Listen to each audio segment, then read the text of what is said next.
The non-current assets is one of the lines, prescribed lines, before the fixed assets. So you have the current assets, then the more fixed ones, like land and. So the breakdown, land, building and structures, transport equipment, all the way to work in progress, that is prescribed. Yes. So if it is prescribed, then even the officer should have had an easy time saying that this is a prescribed chart, and under work in progress, we usually report on this kind of scenarios. I think that's what Senator Cherargei is asking for, because you have got 3 lines that make up 1.2 billion. Yes. And it's a fair question to find out what is this worth 1.2 billion that has just been referred to as stock. Yeah, like, for example, saying strategic stocks, and then you leave it there, and then you know the second line, livestock, it is understandable, certified seeds, and you have said before, and I don't know why the OAG is not being straightforward, you have said before that even semen has been quantified, and you remember we had an argument of semen worth 30 million. Was it 14 million in the last session? Yeah, I think it was with Governor Orengo. Yes. We didn't know mbegu ya uzazi or mbegu ya ng'ombe could be that expensive, and there are people doing it for free.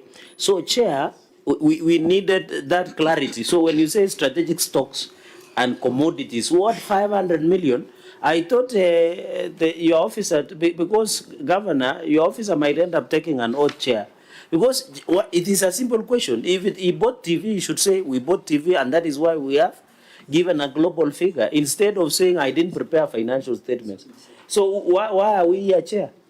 If the officer is saying we didn't prepare financial statements, yeah, no. I think the question, so that we also need to make progress on this. Chair, through you, it's a very simple question being asked. Under strategic stocks and commodities, we are not saying that give us a breakdown of each one of them so that you get a total of 1.2 billion. We are saying, paint a picture of what these strategic stocks and commodities are. No, is it, as you say, is it TV? Is it, what is it? Now that, Governor, your team has invited us to the details, we are then going to direct that the details be availed. And because this is quite interesting, it's about 1.2 billion, the three lines. Because this we cannot say keep in view. This was something that was incurred in the period under review. So how long would it take you to provide that breakdown? We would have been satisfied with a summary description, which you have failed to provide. Your officer has invited us to look at the details. So how long would it take to get the details? 2 weeks can be okay. I think 7 days should be sufficient. 7 days? 7 days should be sufficient. So that should be shared with the clerk of the Senate and the Office of the Auditor General for our review and just to answer that question that is in the minds of the senators. Yeah. Thank you. Yeah, on a lighter touch, today you are very magnanimous. You're asking the patient how you should give him an injection or tablets. Thank you, no, but anyway, on a lighter touch, you are very magnanimous today. It's unusual of you. Let's distinguish between opinions and facts again. Let us proceed to the next issue, which is inaccuracies in on-source revenue. Auditor General.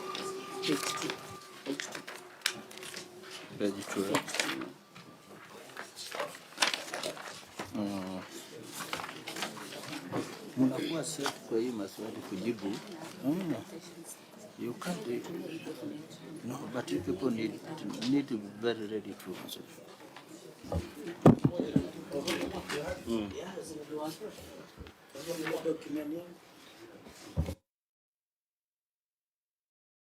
Auditor General, let's proceed a bit faster. Inaccuracies in on-source revenue. Thank you, Chair. Inaccuracies in on-source revenue. The statement of receipts and disbursements for receipt of revenue, County Government of Turkana, reflects on-source revenue amount of Kenya shillings 446,857,036 shillings.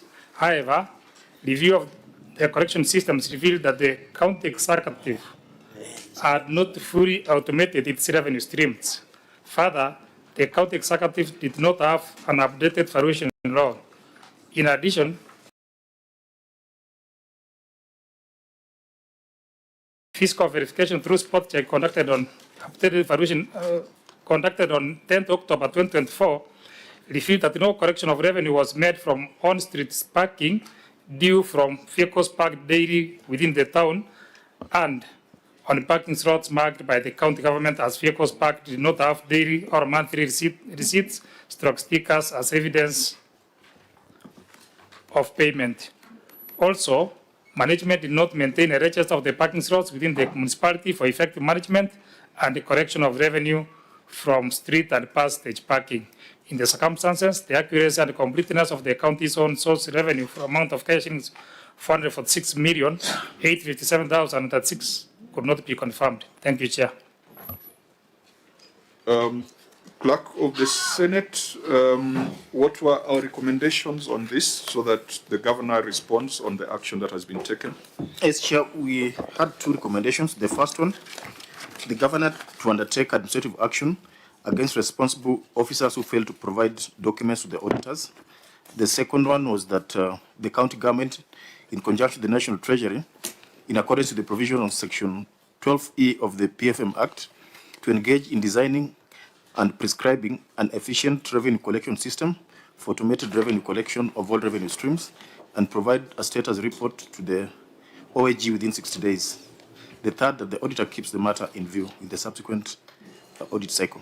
Okay, Governor, straight to your implementation status. Okay, thank you, Chair. I think I took administrative action by making changes in the county executive committee members and the accounting officers to improve service delivery. The changes affected Department of Finance and Economic Planning and the Department of Lands, Urban Areas and Municipalities. The management appointment an ad hoc evaluation committee to review the existing revenue collection system and make recommendations on the best way forward regarding the system as referenced in Annex 2, just direct from the implementation status. Auditor General, what's your observation?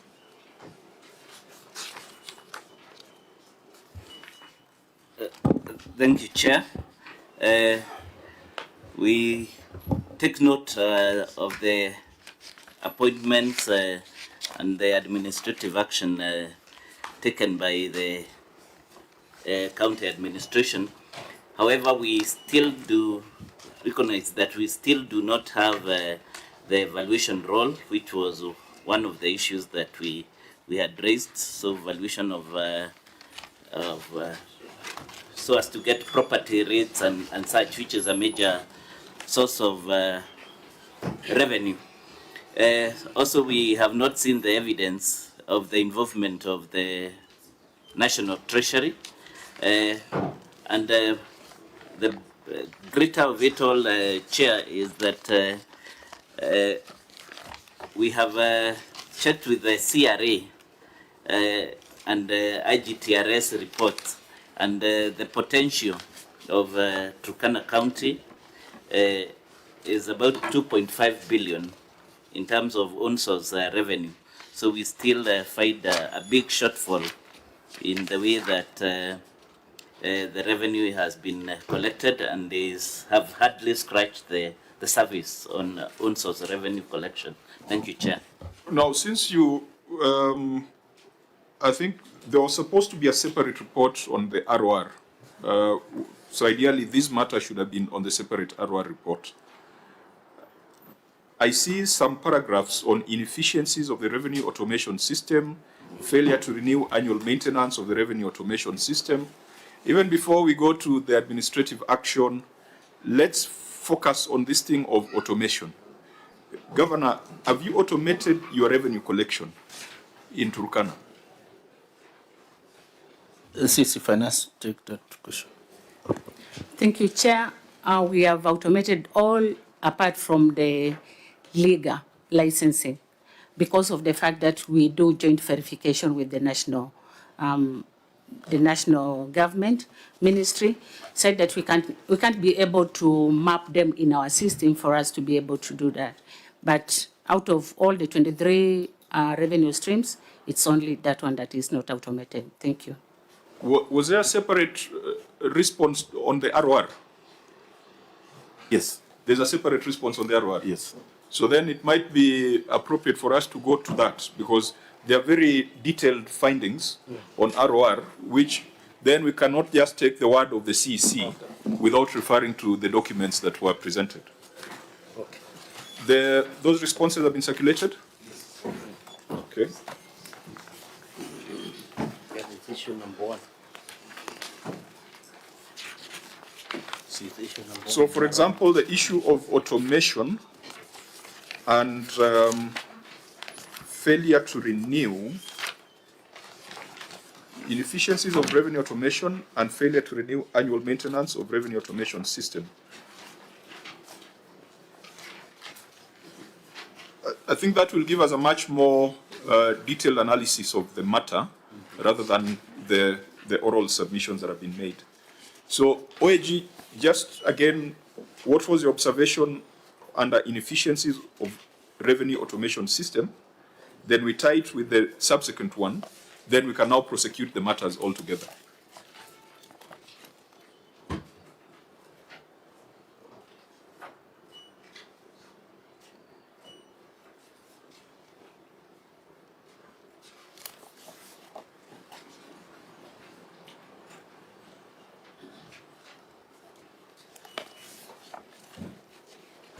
You also didn't carry a report.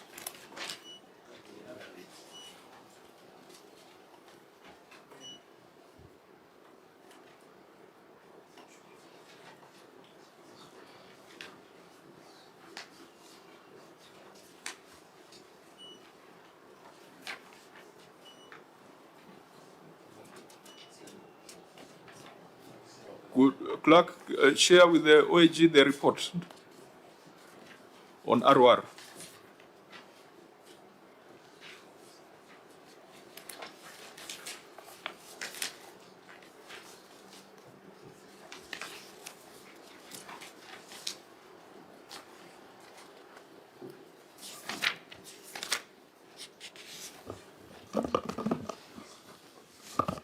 Thank you, Chair. This paragraph 2, inefficiency of the revenue automation system. A review of records revealed that management awarded a contract to a local company to supply, deliver, and customize a revenue collection management system at a contract sum of Kenya shillings 35,930,979 on 3rd March 2015. Although the contract sum was fully paid, the following unsatisfactory matters were noted. Roman 1, on querying the system, it failed to produce reports on all areas of revenue or outstanding invoices relating to run rates and rent, county property rentals, that includes county houses, market shops, market stall, and slaughterhouses. Roman 2, the system progress implementation report dated February 2021 provided that the developer was to integrate the already existing manual process of revenue collection on land rates that was to assist in generating invoices. However, there was no evidence that the integration to the system was done. Roman 3, structured modules including recurrences and facilities improvement fund were not configured to the system. Roman 4, the system was not linked to the IFMIS system. Instead, Excel manual preparation of revenue streams correction is used and then posted to IFMIS. In the circumstances, the effectiveness of the internal controls on the revenue correction system could not be confirmed. Thank you, Chair. Governor, what was your response? Thank you, Chair. The county executive procured the revenue collection system in 2015. The system is called SensePay. The system onboarded all structured revenue streams and will progressively onboard the unstructured revenue. 1, the service provider has not integrated land rates and rents, county property rentals that includes county houses, market shops, market stall and slaughters houses, since the county valuation and rating bill 2024 is yet to be passed by the county assembly. once the evaluation role is created, revenue streams will now be collected as structured revenue using the system.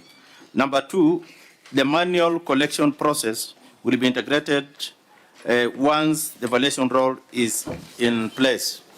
Number three, illegal license revenue is currently collected directly by the Department of Health, banked and transferred to county revenue exchequer account. The county executive uses a separate hospital management system to collect facility improvement fund. The integration of the two systems is under consideration so that whatever is collected in the hospitals is reported in the revenue collection system through relevant application programming interface API. The National Treasury has not provided the relevant application programming interface to connect the revenue system with IFIMS. SensePay revenue collection system can successfully be integrated to IFIMS as it already works with other third-party systems like KCB and Safaricom.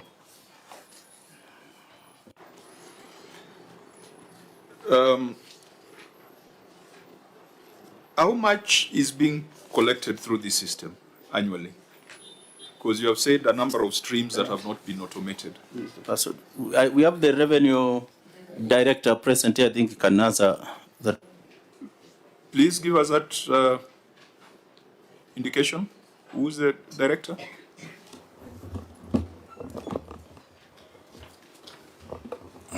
Good morning, Chair.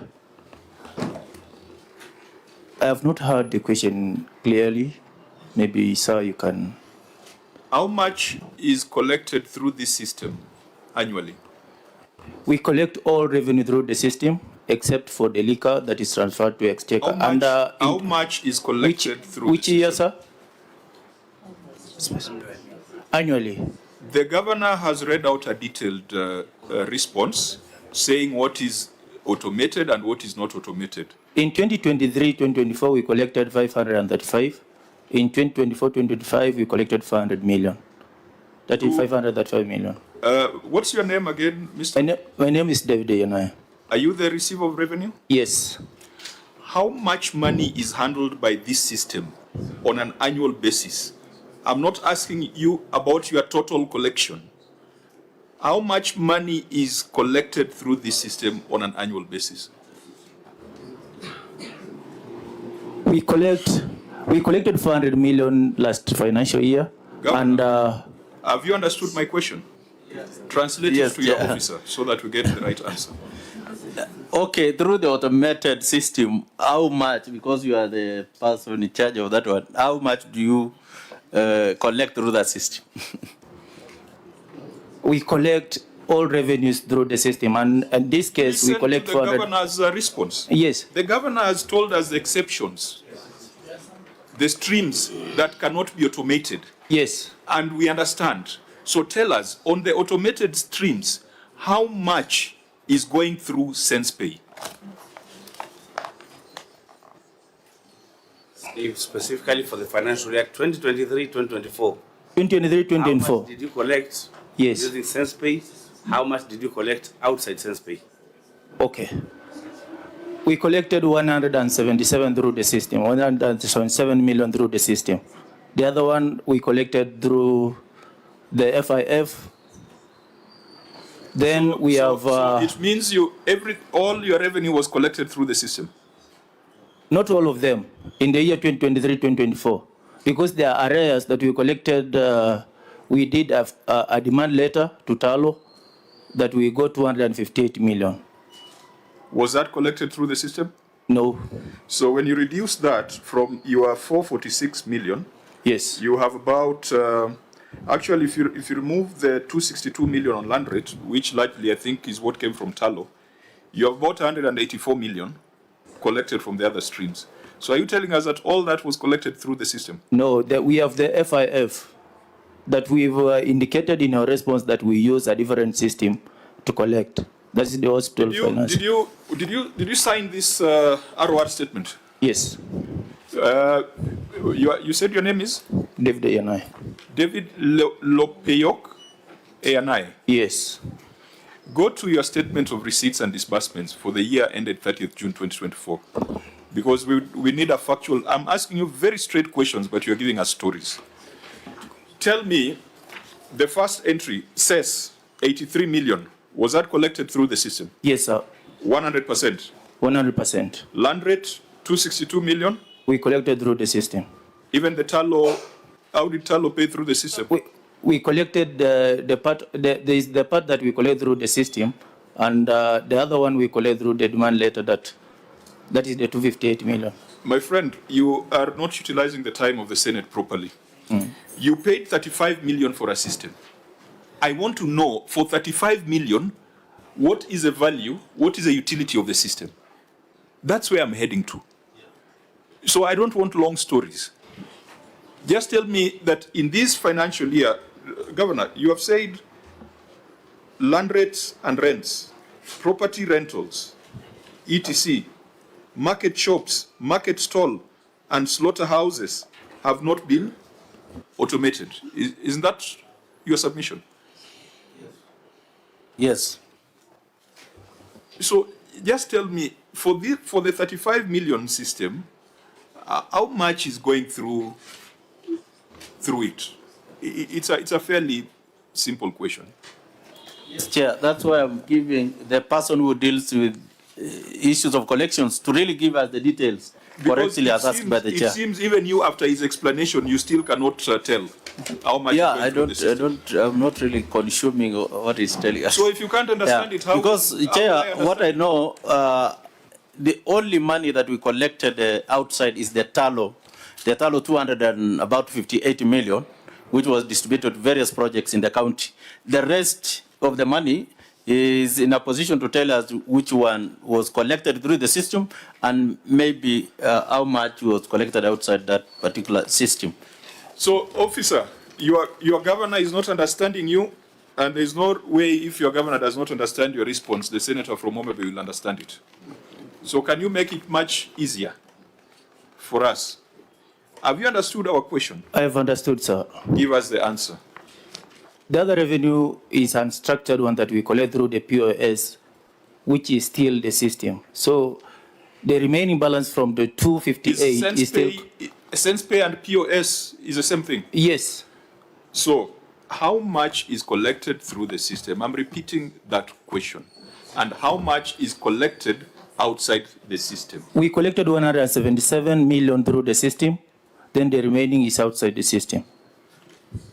And which of these, because you said you are signatory to these financial statements, in that schedule, can you tell us which row was collected out of the system?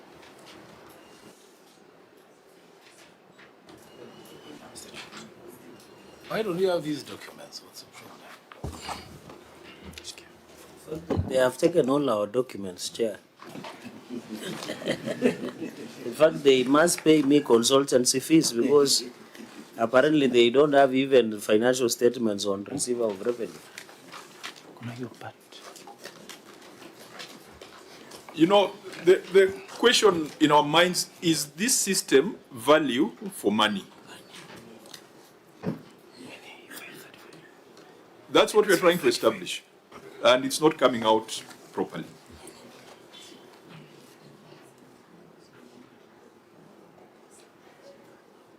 Because what you're reporting here as a successful growth in OSR of 446 million includes a one-off payment of from Talo of how much? 258 million. So is the system value for money? Is the system improving efficiencies, which can be demonstrated by revenue growth?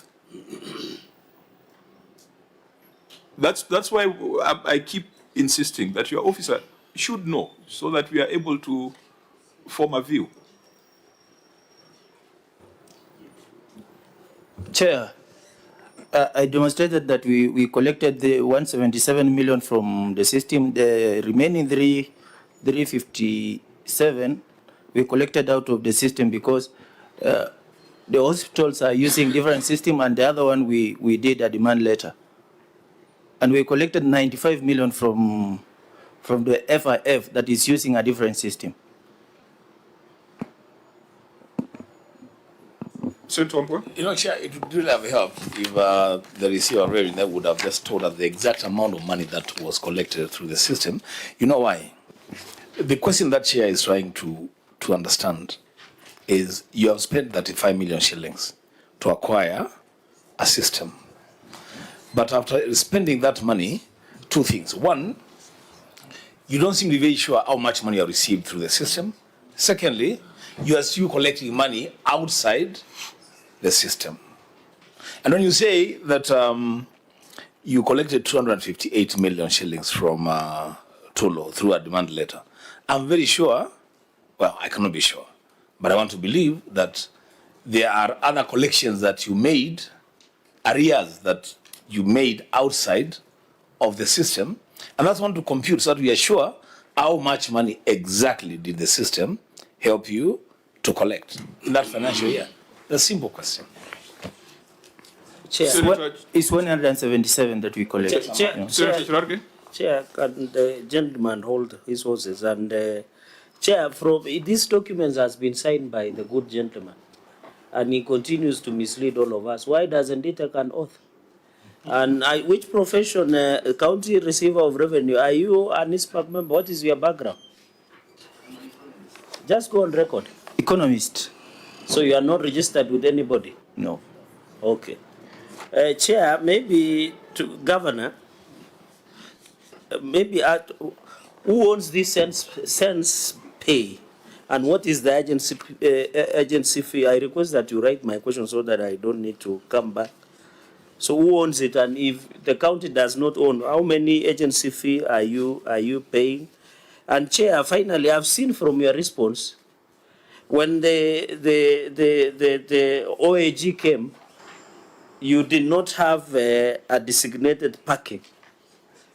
But from the response in your next chart, you have 295 parking spaces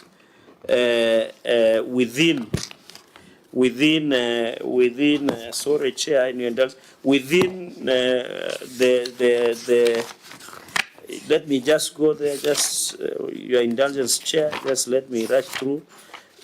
In fact, from your, I just want to ask a basic question, so that the people of Turkana can understand. In the audit query of OAG, it has indicated that you did not have stickers and collecting parking fees. But from your response, you have designated 295 parking slots. And in fact, you have said in Lomorukai stage, you have 52, Elimu stage 54, Ruby stage 40, Konda stage 40, Rolcrom stage 64, Cooperative Bank stage 25, Kakuma stage 20. These are, you have said Turkana County Government Register of Parking Slots. Yet, in the response from the OAG, they did not cite, and in your argument is that you are yet to finish the marking. Mark you that the revenue potential is 2.5 billion. If you remove from the tallow oil, you miss revenue target by over 2 billion. Yet you are saying, your receiver of revenue is saying the system that you are using is efficient and has value for money. I don't see value for money. Number two, and finally, Chair, on this issue of revenue, I have seen you have produced the appointment, and you just did it the other day, Governor, in your annex. You have appointed an ad hoc committee to look at the efficiency, and I agree with you because from the response of your receiver of revenue, he doesn't understand what is going on. So I agree with you, that is why you went and looked for an ad hoc committee. But you are failing something. Chair, the Governor has not proved that this ad hoc committee has even sat. How does he need to prove? By providing even minutes to show even inaugural meeting where that ad hoc committee made and agree on TOR or terms of reference. So, Governor, apart from you appointing, where is the proof that this committee is effective? Because, Chair, I remember you having serving the longest as the chair of this committee. We have had cases where audit committees are appointed but they are dormant, because there is no proof that they are functional. So where is Governor, is the minutes to show that the ad hoc committee have started, even in agro minutes, because I can't see here. Chair, those will be my 3 questions. So what we do for your first question, it relates to the second issue that the OAG raised.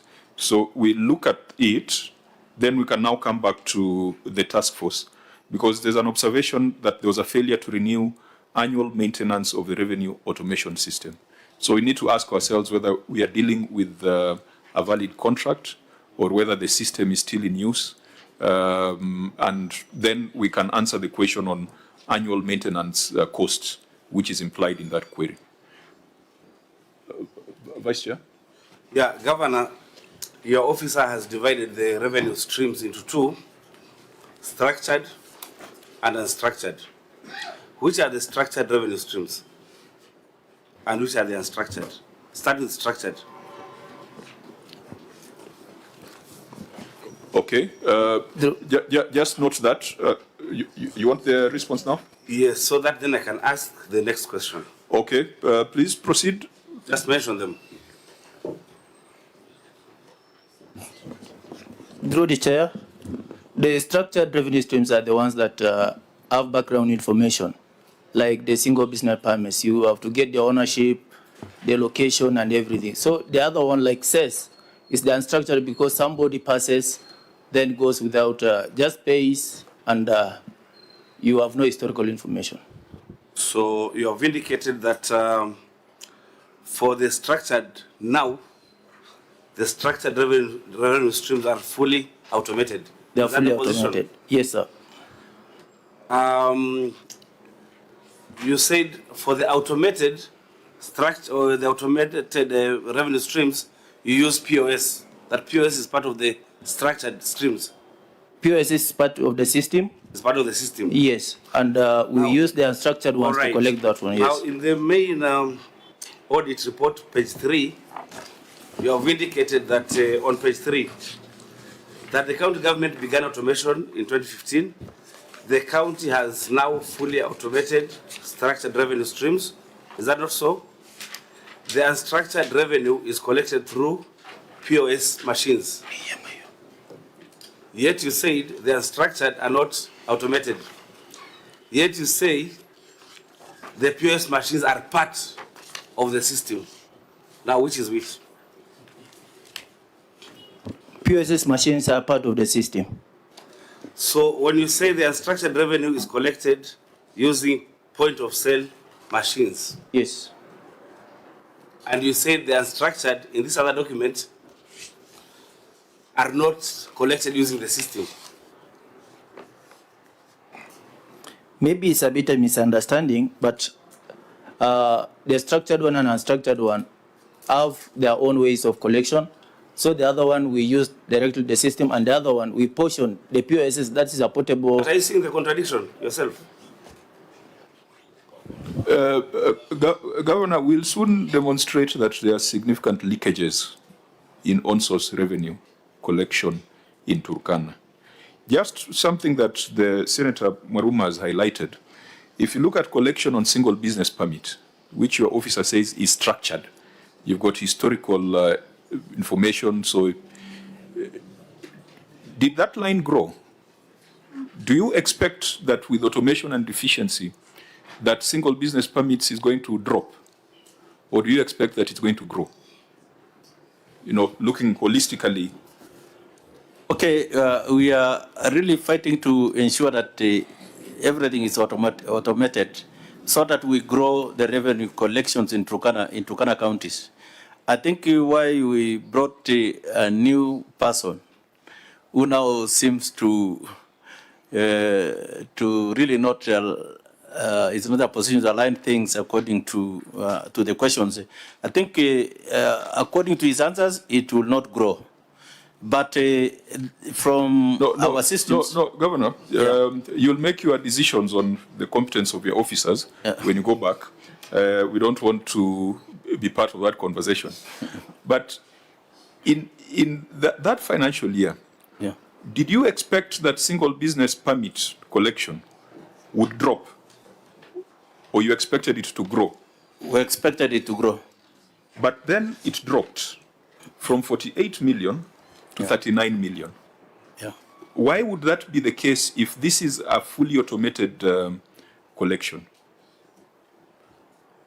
Would you, how would you explain that? That it was not an election year, it was a normal year, no COVID.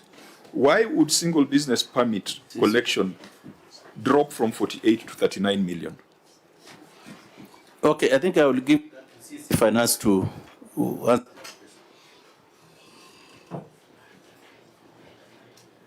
Because the assumption is that with automation, there is efficiency. As the economy grows, even your collections would grow.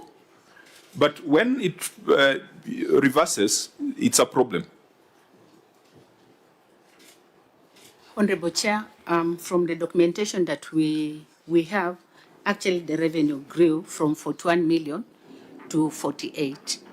Which documentation are you referring to? I'm referring to the report signed by County Receiver of Revenue and Head of Revenue Reporting. I'm looking at note 12 to financial statements. Of what? Receiver of Revenue? The document from, yes, Receiver of Revenue, County Turkana, County Government of Turkana, as of 30th June 2023. 2020? 3. But we are dealing with 10. 2023, 2024. You are looking at a report of 2023. Yes, the document that I have was that for 2023. This meeting is to consider the report for 2023, 2024.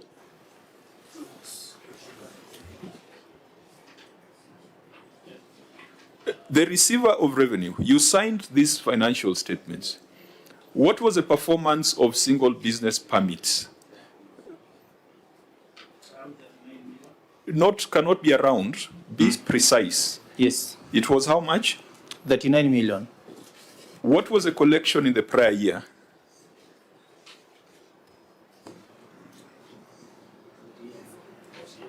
What was the collection the prior year? These are your financial statements. You're the one who signed them. It was 48 million. So, was that a drop or a growth? A drop. Of 9 million. Yeah. How would you reasonably explain that? It's an automated system. Everything is being done in the system. It's a structured revenue stream. Answer that. What is this that happened that single business permit dropped by 9 million?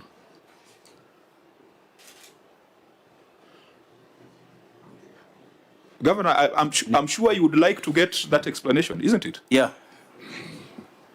Was it paid and pocketed?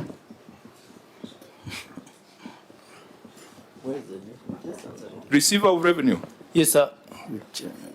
Where did you take these 9 million? The arrears that we've reported in the financial statement that we've included in the report, we could not collect at that time. I think it passed over to the other financial year. Governor, does that make sense to you? If you are to go back to Turkana to explain why single business permits dropped by 9 million,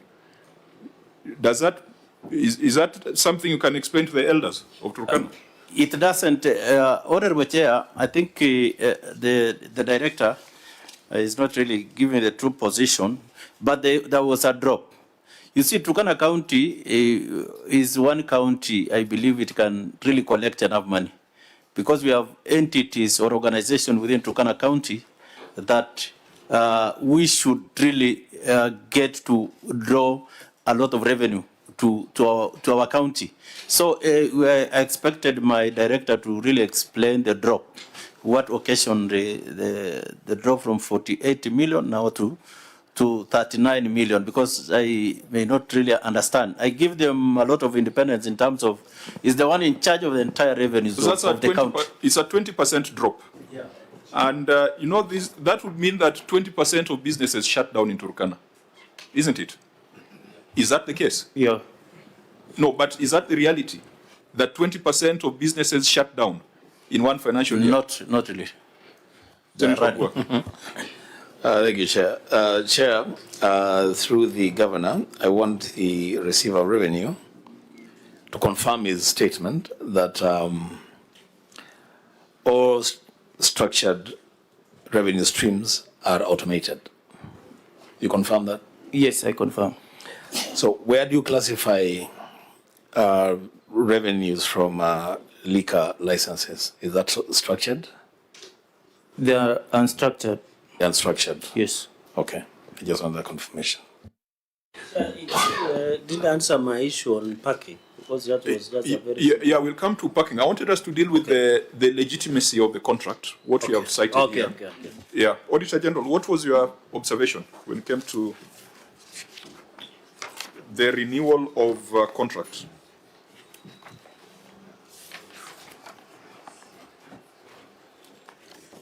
Failure to renew annual maintenance of the revenue automation system.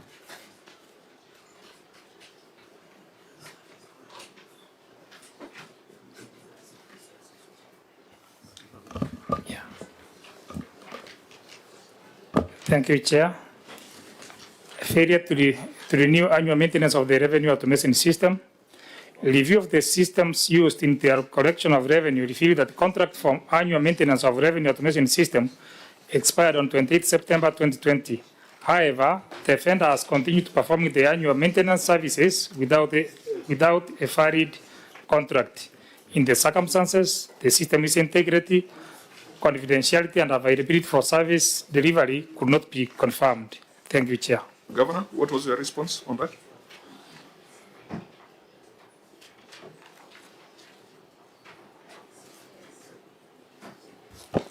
This one, yeah. Okay, record reveals that the contract for annual maintenance of revenue automation was extended up to 30th June 2021. The extension of the contract has been implied by the conduct of both parties, since they still owe each other contractual obligations, which are yet to be discharged. The county executive will evaluate and ratify the current implied extension of contract to allow the finalization of pending contractual obligations, such as procuring the relevant infrastructure, training of users, and integration of all revenue streams. Auditor General. Thank you, Chair. On our verification is that the management did not provide evidence of the annual maintenance of contract by way of this extension notice, and as correctly said, the renewal is implied, and probably the problem we are having with the revenue collection could be maybe because of the system or the system owners. Thank you, Chair. Governor, what are you paying as annual maintenance fees? I think Senator Cherargei had asked that. 4.3. Okay, the revenue, you see what is 4. Chair, we pay 4.3 million as the annual maintenance fee for the system. A fixed sum, not a percentage. A fixed sum. We've not gone to percentages. So, on what strength are you paying the 4.3 if there is no valid contract?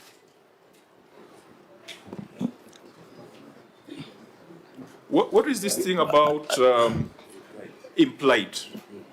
Surely, that's not how you run government. Maybe it's... County Attorney, is that how you do things? That you assume that because you still have pending obligations, then it just runs? Thank you, Chair. I'm meant to understand that there's an addendum that has extended the contract, which was not attached to this document. Meant to understand, but they the can... person who should advise the government. Would there be an addendum about the county attorney's... At one point, I was not within the county government. I just joined in December. So the other people were doing... Yeah, point of order, but the governor said you took over. You are part of the system. You are the county solicitor. County attorney, and there is what we call you are institutional treading on memory. dangerous grounds.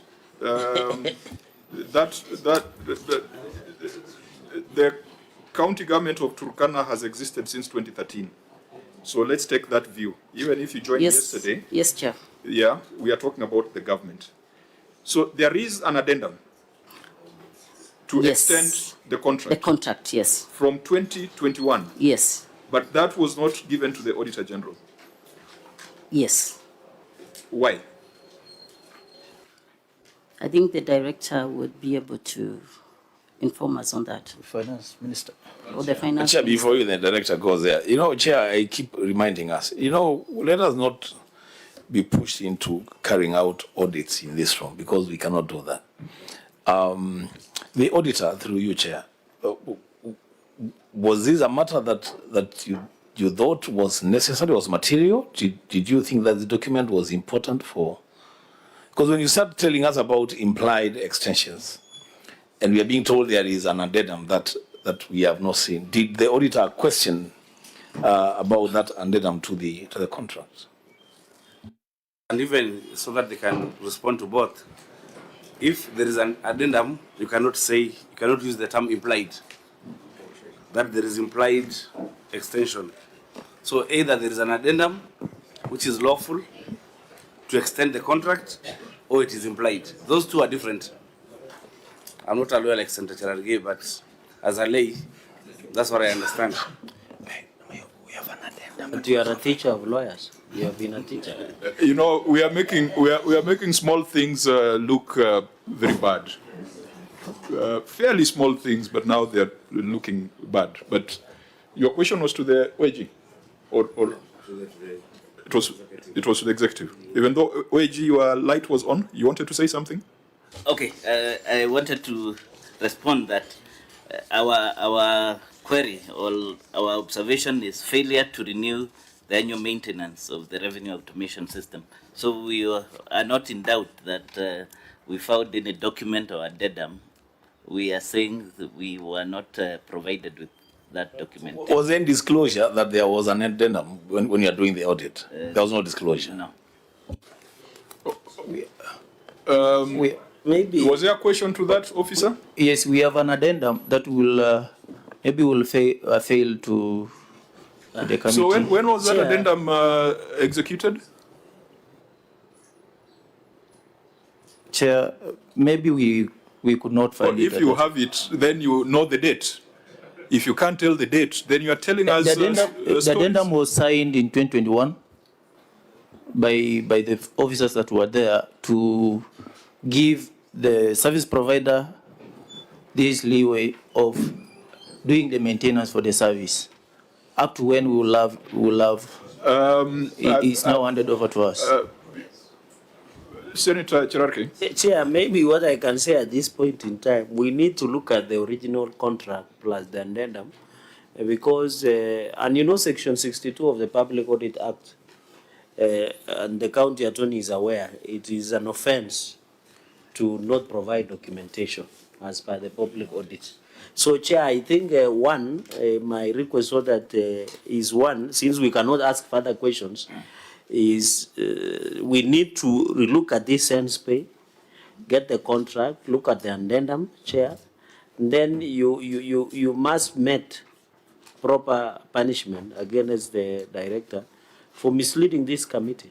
Because, and I have requested from Abtin time that, Chair, the director, receiver of revenue must take an oath. He's taking advantage because it's only the governor who has taken an oath. So that's why he's saying statements left, right, and center. And here, Chair, the statements you make here is factual. It must be understood that by these officers. And I know, Chair, in the past, some of the county officials have been taken to oath. So, Chair, finally on that issue, Governor, you can see, because even if these responses were prepared by CCM of Finance, by the time writing that the automation was extended up to 30th June 2021, and then saying the contract has been implied by the conduct of both parties since they still owe each other contractual obligations, which are yet to be discharged. Then the director, receiver of revenue is saying there is an addendum. But from the response of the governor, it looks like it is implied. The extension has an implication. So it's just implied, Chair. So which is the correct answer? Because reading of that statement. Yeah, that's what we've been grappling with. And Governor, you have a serious problem with your revenue collection systems, controls, and even governance. We have demonstrated to you that your single business permit reduced by 20%, which cannot be factual in an economy that is growing at 5%. You will notice also that physical planning and development, you collected 2.4 million the prior year, and this year you only collected 395,000.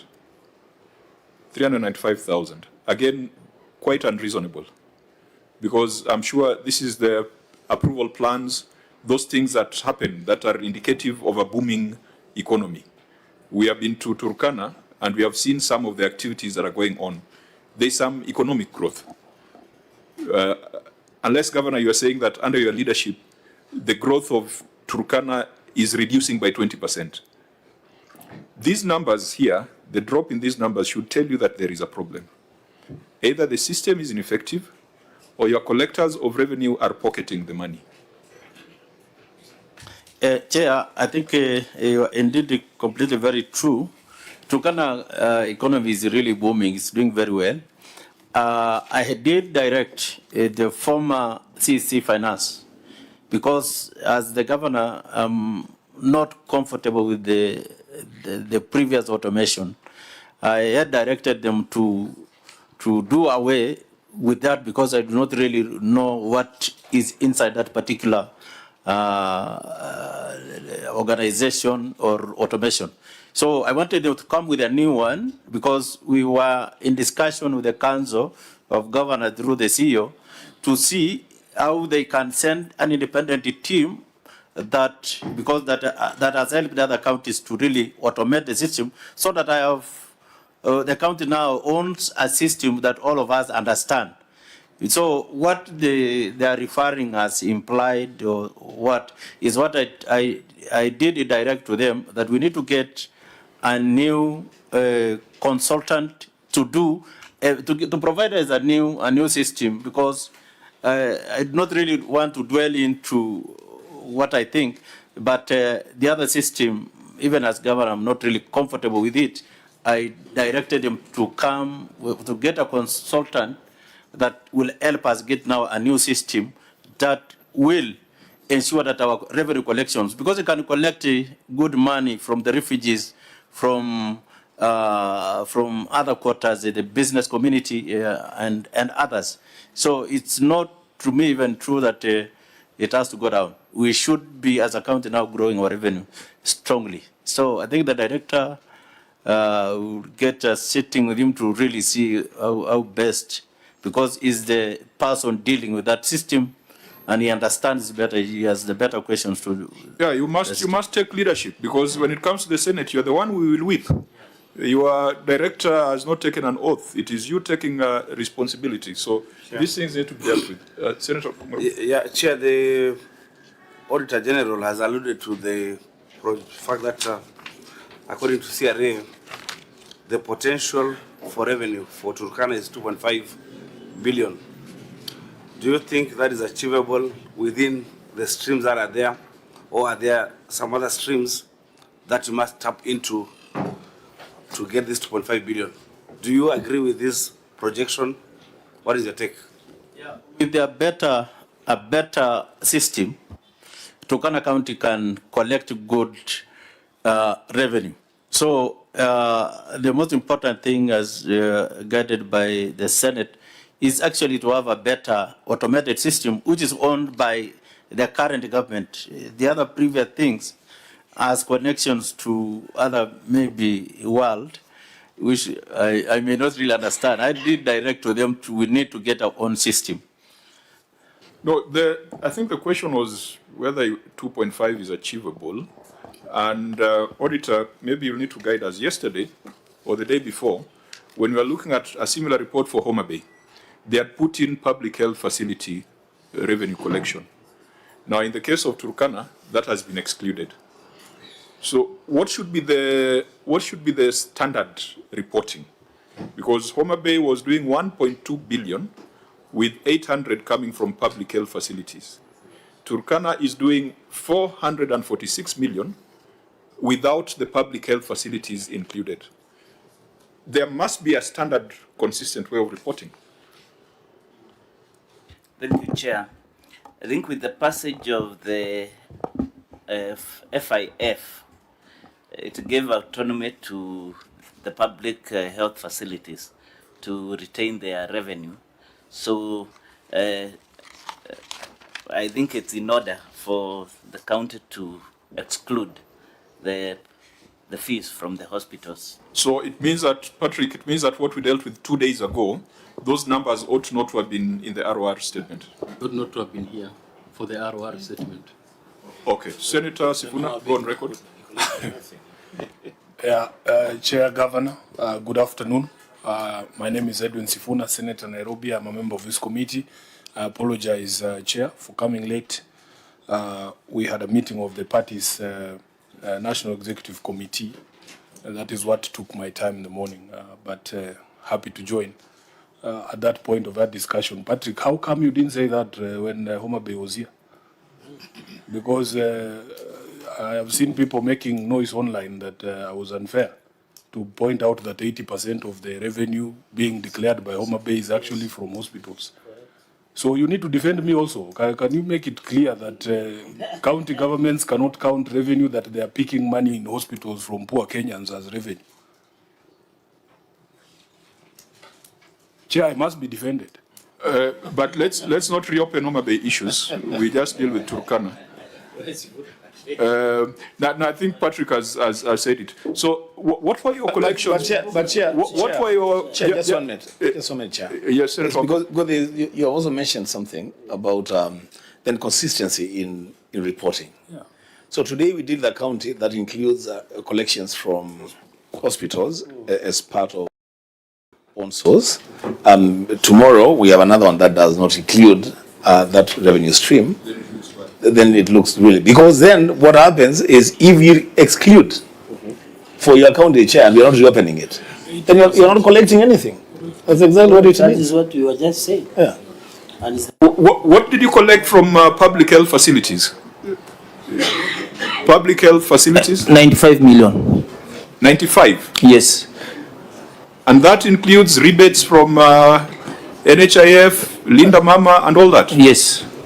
95 million. 95 million we collected in 2023, 2024. 2024, 2025 we collected around 270 something. 229 million. That is a year that has just been closed. Yes. Okay. But what is worrying, Chair, is the response by the governor when he said that they are not in control of the system and so they are looking for another system. Could SensePay could be sucking some money, like the way we were told e-citizen is sucking in some money and losing some money? No, that could be really worrying. And then, Chair, just to add on what Senator Maruma, Vice Chair, said, just 30 seconds. Governor, so when you say you are looking for a better revenue collection system, have you started a procurement? Chair, the honorable member, I think I said because we made changes into the Department of Finance, I did direct the other CEC to start a procurement system of a new system, because this one I may not really be in a position to understand it properly. So I think the new CEC should then go ahead so that we get a clear automated system which we know its origin. Whereas the Senate can give recommendations, your directives to your officers must be reduced to writing. So the next time we meet, you must also demonstrate that you have written, you have given instructions formally, properly, for that exercise to be conducted. But I think on the issue of the contract, availing of the addendum, whether it exists or not, we must find your officers to have offended the provisions of the Public Audit Act by refusing to provide documentation to the Auditor General without reasonable cause. And I think we'll be making those recommendations. We proceed, I think we will leave the issues of ROR at that point. Chair, as we leave that point, Chair, you know, this is a House of Records, and I've heard the governor say something that is very, very interesting. They want to get a system that they understand its origin. So is he doubting the origin of the other system? What is the problem with the origin? I think, Chair, the member understands what I'm saying very well. Honorable members, let's look at pending bills. So we are going back to the executive report. When this committee visited Turkana, I think pending bills was one of the major fiduciary risks that the county faced.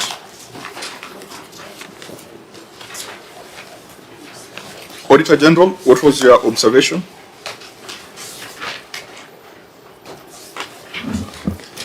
Chair, paragraph 3 on pending bills stroke accounts payable.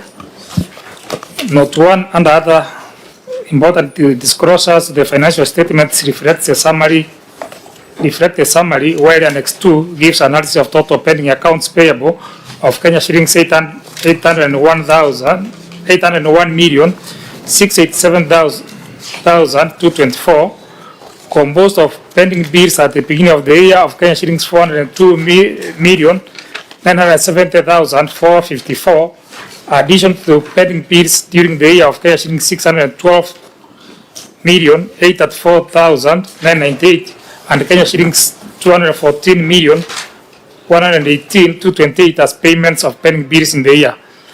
Failure to settle pending bills during the year to which they relate affects the implementation of subsequent years' budget programs, as the accounts payable form a first charge on that year's budget provision and is contrary to the Treasury Circular, which requires accounting officers to establish effective financial controls and maintain financial discipline in order to achieve efficient utilization of resources and ensure adherence to financial regulations and procedures to curb accumulation of pending bills. Thank you, Chair.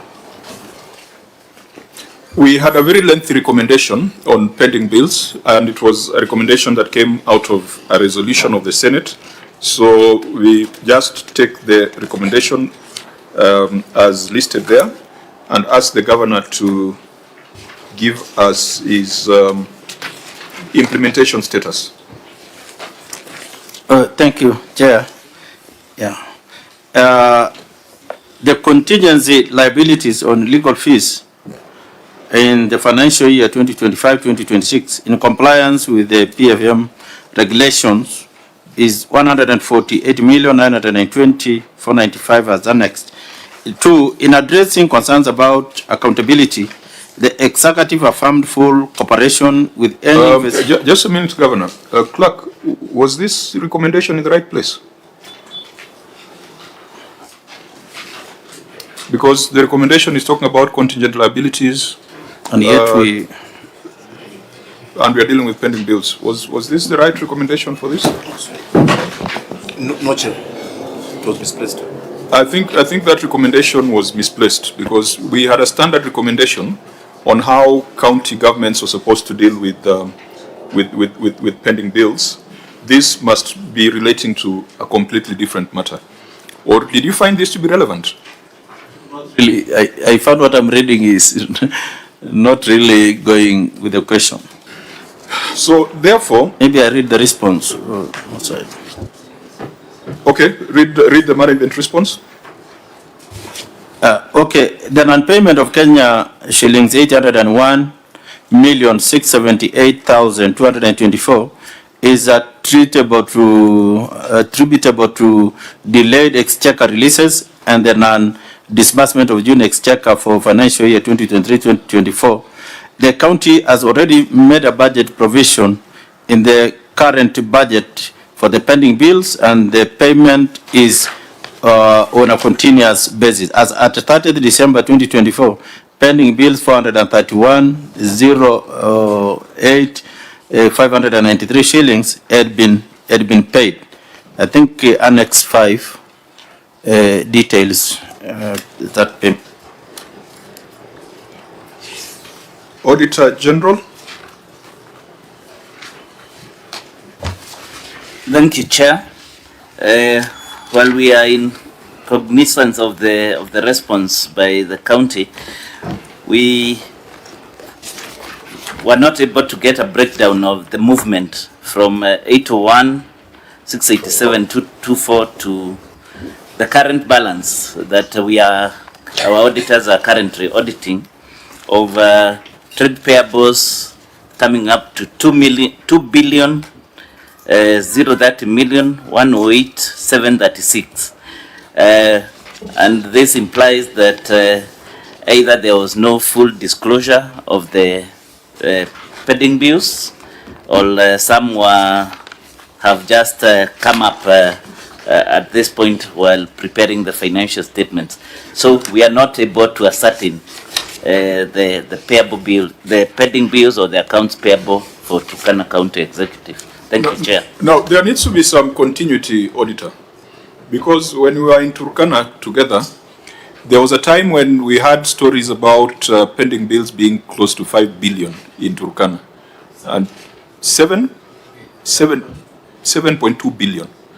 So now that we are zeroing in on 801 million for the year under review, what has happened to the pending bills for prior years? I don't see you, Auditor, giving us an assurance. Does it mean that they have been paid? And that's why they have not been queried here? What we found is there have been pending bills verification committee at Turkana County, which was in our previous presentation, I believe last year's, where some of the bills were either paid or found to be ineligible. And that's how the figure has come down, I think from 5 billion to 3 billion to 800 million that we had last year. Are in these additions for the year, the 800? Are the 800 additions for the year, or 800 is now what you consider to be your pending bills? The cumulative, as per not. Governor, what is 800 what you incurred in that financial year, or this is what you now consider to be your pending bills, everything? Okay, thank you. I think the CC will answer that one, but I wanted to really give some information. The 742 billion was what was handed to us when we came in. But I called for an independent task force to come and really relook into it. It reduced it to 2.2 billion. And then we paid the entire of that money. And then the rest of the bills, pending bills that were ineligible and others questionable, we tasked the internal audit committee to go further and visit the projects, because some contractors were saying they have completed the projects and have done this and that. So they went round again, they came up with a new figure of the projects that have confirmed they exist and contractors should be paid, of about, again, 800 or 900 million. I think finance will give the exact figure. So I think this one might have arisen from what the internal audit, because even up to now, that internal audit is still giving reports because contractors, there are so many pending contracts outside there that people claim they completed. So we send a team to give us the tangible report of the position of projects. So they raised about 900 and something million Kenya shillings, which we had to add to 2.2. So to understand it systematically, you inherited 7.2 billion. They handed over to us. That is what we... 7.2 billion. Yes. In your verification, only 2.2 billion was legitimate. It was legitimate according to the task force. And you have paid that one? We paid that one the first time. Remaining 5 billion, you have re-verified, and 800, 900 million seems to be legitimate. 800 or something, or 900 million. 800 and something. They said the internal audit said it's legitimate, they should be paid. I think we went ahead paying part of it. But they are not in this register. That 800 is not here. Maybe finance will tell us. Chair, can I request your indulgence? Yes. You know, Governor has misled all of us, because he says refer to Annex number 5, paid pending schedule. When you go there, it's attendance of duty. It's a master register. This document has been shambled in a way. By who? You know me, I follow because Annex 5 paid pending bills, but when you go to Annex 5, Chair, you get the duty roster. Yeah, can we... So I don't know what is... So when Governor says he has paid these pending bills, where is the evidence to that effect? Unless the annexes, the other annexes. And you know, Chair, I want to still insist, your members are very industrious. You know, when your clients appear, they think we are too busy to go through some of these documents. This is the third misleading aspect Maybe of the if report. the document is shambolic, you can point us to the correct annex. And why did somebody prepare a shambolic document? Yeah. Was Chair, the intention to mislead the committee? Governor? Chair, I think in our first... Chair, maybe the governor should apologize first. This is a very serious issue. It's closing over. I'll give those directions. Governor? Yeah. Okay. In fact, I was just trying to make us understand the 7.2 billion and something, but and the money we paid that particular time. I remember in our first meeting, we did discuss and we gave some supportive document annexes, the same entailing, if we can remember. And then I remember you directed here that the EACC and some other agencies will look into that previous document that was handed over to us of 7.2 billion. I think some communication came and said we can go ahead and start verifying the existing projects needed. So I think we need to link this one with the first discussion. I think, Governor, just to deal with Senator Cherargei's question, is there any annexure that breaks down the actual payment? But we must have a broad view of this, because even the 2.2 billion that you are saying has been paid from prior years, it should have been demonstrated that it was paid. Auditor General, you ought to have queried that. Because moving from 7.2B to 2.2B, there needs to be a process. And that process, you remember you said your job is not to determine which one is payable or not, isn't it? Your job is to look at it post-event. Have you done a post-event review of pending bills, management and settlement in Turkana? Thank you, Chair. From the Office of the Auditor General, they took that responsibility back to the clients to come up with a process of verification of pending bills, pay what is payable, and discard what is ineligible. However, now at the audit point is where we go and check whether what has been paid and what is outstanding, whether it is supported. In this case, what was my response is that first is that this schedule is not available, as I had mentioned.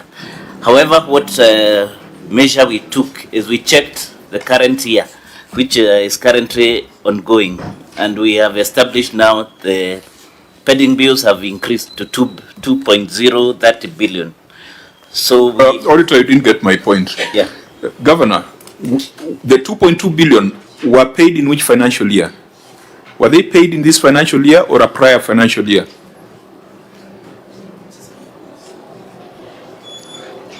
Governor, the settlement of the 2.2 billion, the one that you have referred to, it was done in which financial year? Okay, immediately we came in, I think it was in 2023. Yeah, it's when we paid. I think there are two documents here. This document was addressing to your Senate directive. And then we have this other document, which I think it also captures some of the things. Oh, okay, now referring to that document, when was the 2.2 billion paid? Is it in 23-24? 2023. Or 22-23? 2022-2023? Yeah, 2022-2023. So you did not cross into this financial year with any outstanding, with any historical pending bill? Yeah, I think your mic is off. Sorry. I think with the direction that was given by the Office of the Auditor General, that the counties now can see which pending bills are genuine, depending on the ones that were classified as questionable or ineligible, and yet now contractors were coming in and saying, ours, we did the job. So it was the work of the internal audit now to go and verify others. We paid the 2.2. Then there rose another genuine ones of 900 or something million, which we were yet to continue paying because they have been confirmed eligible. But during our time now, of course, some other pending bills will be arising. Depending on. Question. I'm not an accountant, but if the pending bills were 7 billion, and then in the subsequent year, the pending bills go down to 2 billion, a difference of 5 billion as declared by the entity, then I think the auditor should be able to ask, why have we gone down from 7 billion to 2 billion? And then the response of the management would be, it's because 500 million were declared ineligible and 2 billion were paid, and so this 2 billion is what is remaining. Do they have that list? Do they have that type of explanation? Because as an auditor, I'm not an auditor myself or an accountant, that type of explanation should be there or should be requested for. Yes, actually the last year's response and appearance in this committee had that, it actually demonstrated that, including the internal auditors, or the committees, the internal committee report on the movement from 7.2 to where we were then. So yes, so those are auditor, from a professional perspective, from your constitutional mandate, you can assure this Senate that the pending bills from Turkana have since moved from the 7.2 billion to 801 million. As at 30th June 2024. Yes. However, as the governor has mentioned, the process has not been completed, and that's where I'm coming and saying. Chair, what do you mean the process has not been completed? I thought he said he formed a verification committee. The task force, has that report be given to you, Governor, through the chair? Okay, I think I'm referring to this question we are raising here is what we did during the other sitting, Chair, the other appearance. With a lot of respect, Governor, Yeah. I'm asking a very simple question. You are on record saying you formed a committee, Yeah. task force. Is the report out? Yes or no? Yeah, it came out long time ago. We gave out during the first appearance. Yes. And we completely everything, even the payment of 2.2 billion that particular time when we discussed, it was cleared. Is there the schedule of pending paid pending I think bills? if we can be given a week to reintroduce. So it's not part of your Yes, a request, yeah, because I think part of it is in this other document. These are two documents. I think, Senator Cherage, that's why I think even the Vice Chair and I are trying to put that question to the auditor. Yes. Yeah. To give us that assurance, because, Yeah. and you understand, because we started from 7.2 billion. Yes. And now it is 800 million. Yeah. If that is a position confirmed by the Office of the Auditor General, then perhaps you can say something good is going on. And that's why we need that assurance. In fact, I will rely on the assurance of the OAG more than on the statements of the governor. Chair, I think something else we understood about the 7.2 billion. When I came in, during the handing over of everything to the new government, they gave us a pending bill of 7.2 billion, which is not an issue of the county Auditor General. So I said, before I execute payment of this 7.2 billion, let me form a task force to relook, and it was led by, I think there was a person of the account standards person who chaired that particular thing. They did, and they brought to us, and now that document, the document was handed over to us, indicating two levels of the pending bills. One that was eligible, the other one ineligible, and the other one questionable. So they recommended that we can go ahead now, we pay. Through the chair, can you give us the breakdown of That's why I was requesting a honorable member to at least a week. At least a week we are able to. Yeah, that is interesting. What is questionable? I thought they either eligible or ineligible pending bills.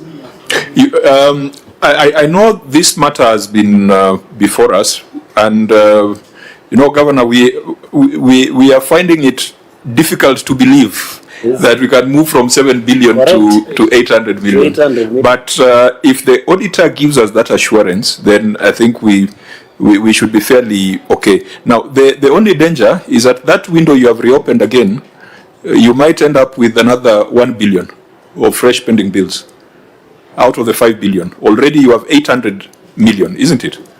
Yeah. That have resurfaced. Yeah. So, no, you paid the 2.2. Yeah. You went for verification of the 5 billion, but verified 800 million. Yeah. Is that process still going on, or it's closed? So that you can now say that you have an additional 800 million? Yes, because otherwise, you will end up verifying the entire 5 billion. If it's not closed. It's not yet closed because you need to pay the entire of what is now genuine. Senator Sifuna. Chair, I'm a bit surprised by some of the line of questioning. We have struggled here with entities who have pending bills that they never bother to clear. They're not moving. We have contractors crying. When you have an entity that is before you that has moved from 7 billion to less than a billion, I think we should be congratulating the government. No, it's rare. That's why we are concerned. Because, people come here to our offices, Governor, small business people, contractors who have supplied or offered services to counties. They have never been paid, some from when devolution began. So this miracle in Turkana is something that should be celebrated. So let's not harangue the governor. We'll celebrate it once we see the schedules.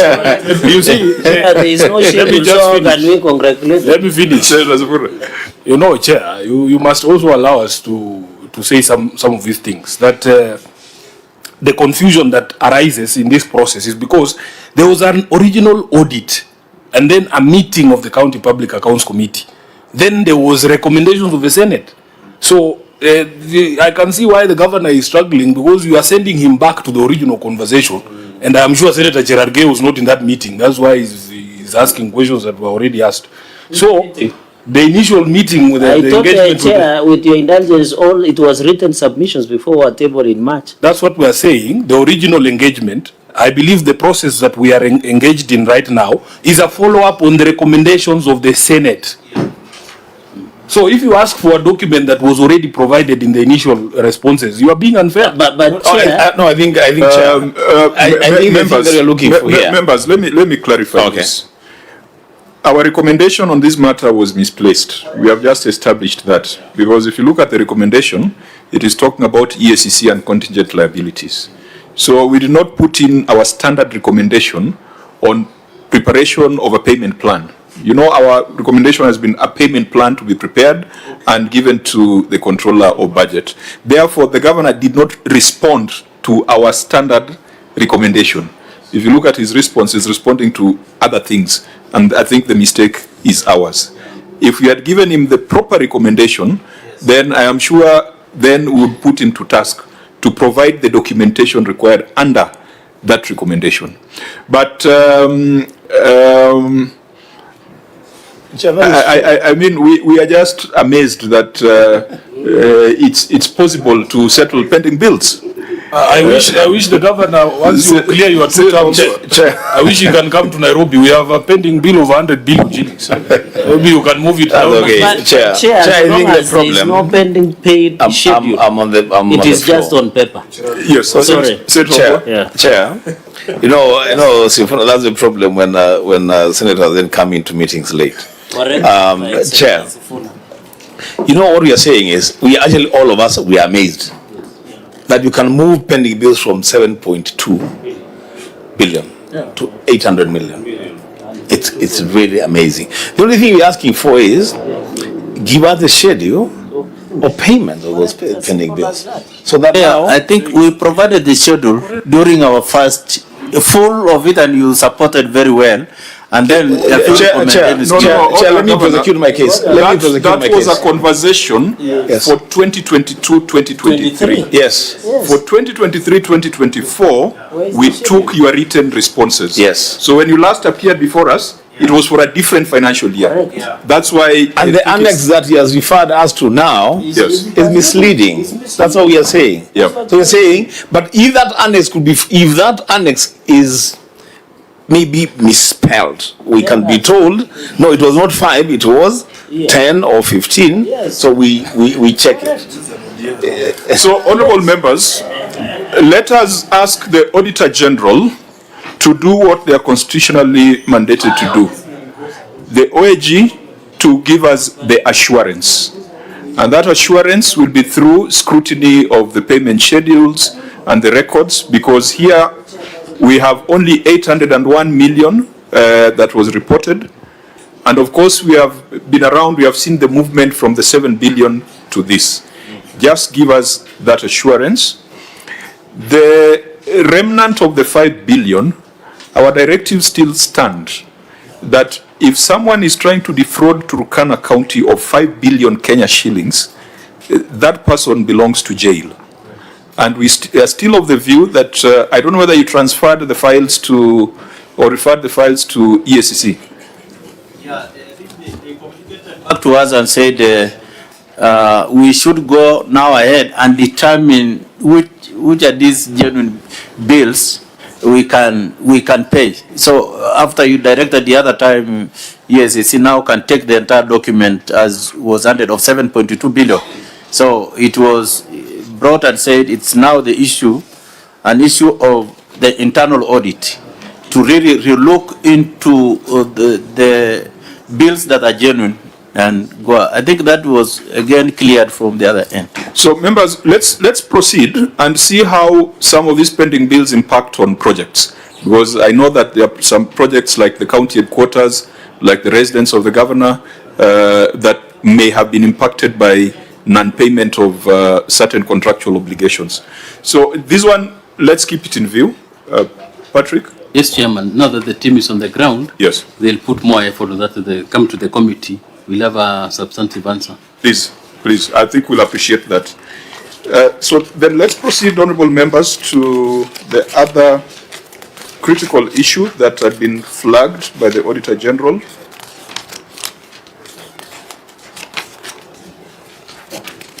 Unsurrendered interest. Auditor General, unsurrendered interest, you indicated that this is still outstanding.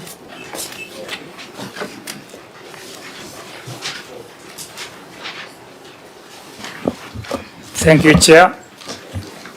This is paragraph 4 of the report, unsurrendered interest. The statement of assets and liabilities reflects accounts receivable, outstanding interest balance of Kenya shillings 85,093,020 as at 30 June 2024, as disclosed in Note 14 to the financial statements, where Annex 5 gives analysis of interest and advances.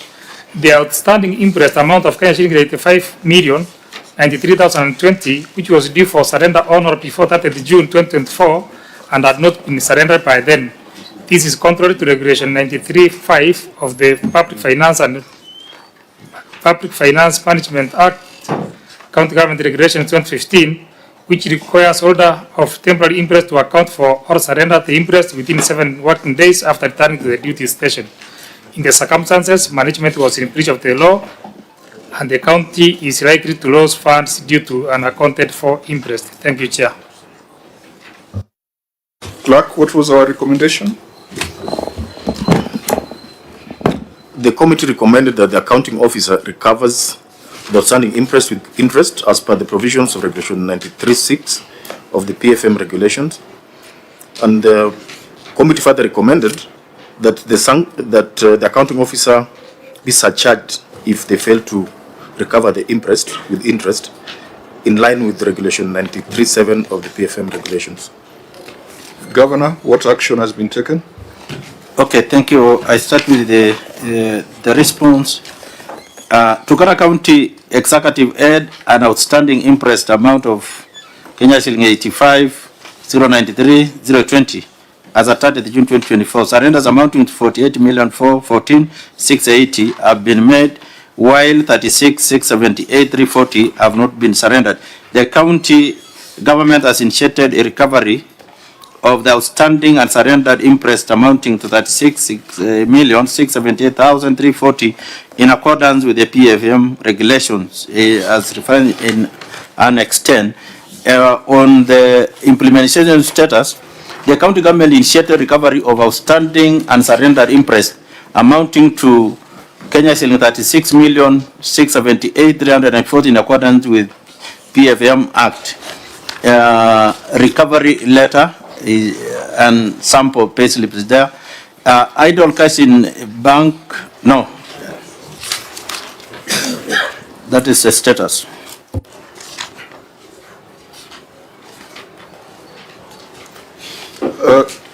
Auditor General.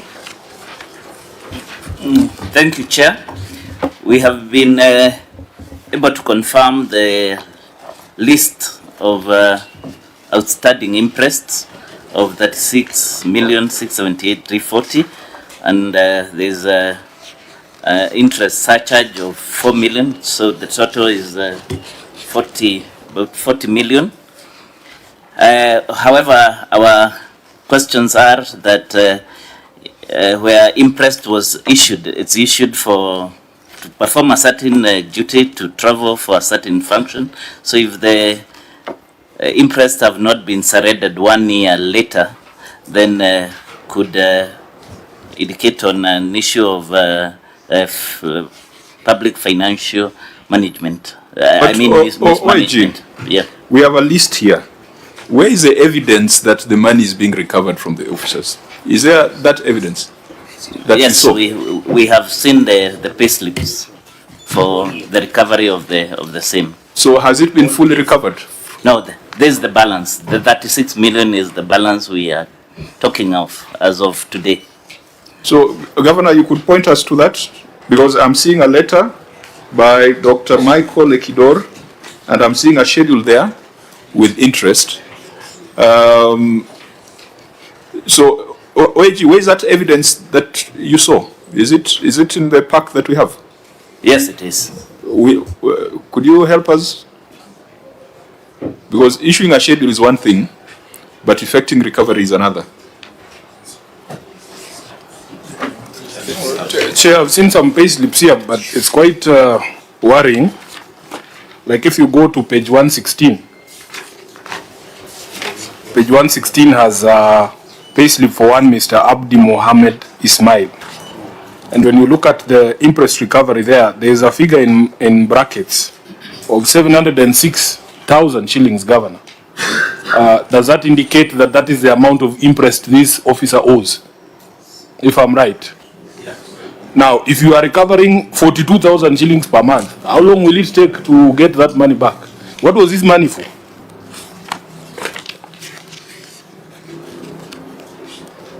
Doesn't it mean this officer was given this money and used for personal reasons and you are recovering it from him now? Is that what it means? I think Kadra here, the chief officer in charge of public service can answer that question. Though you have seen the total amount the guy takes home? I think it's zero. Net pay. The total amount that this person is supposed to pay is 706, but we are deducting monthly at a rate of 42. He's a PNP staff, so there is a schedule to deduct this money. But however, if he is able to surrender the interest and give us a legitimate reason on what this was used for, we have a committee that will sit down and look at it. But as of now, the staff has not surrendered the interest and hasn't given any communication, despite the Department of Public Service writing to him. Thank you. Do we know what the money was for?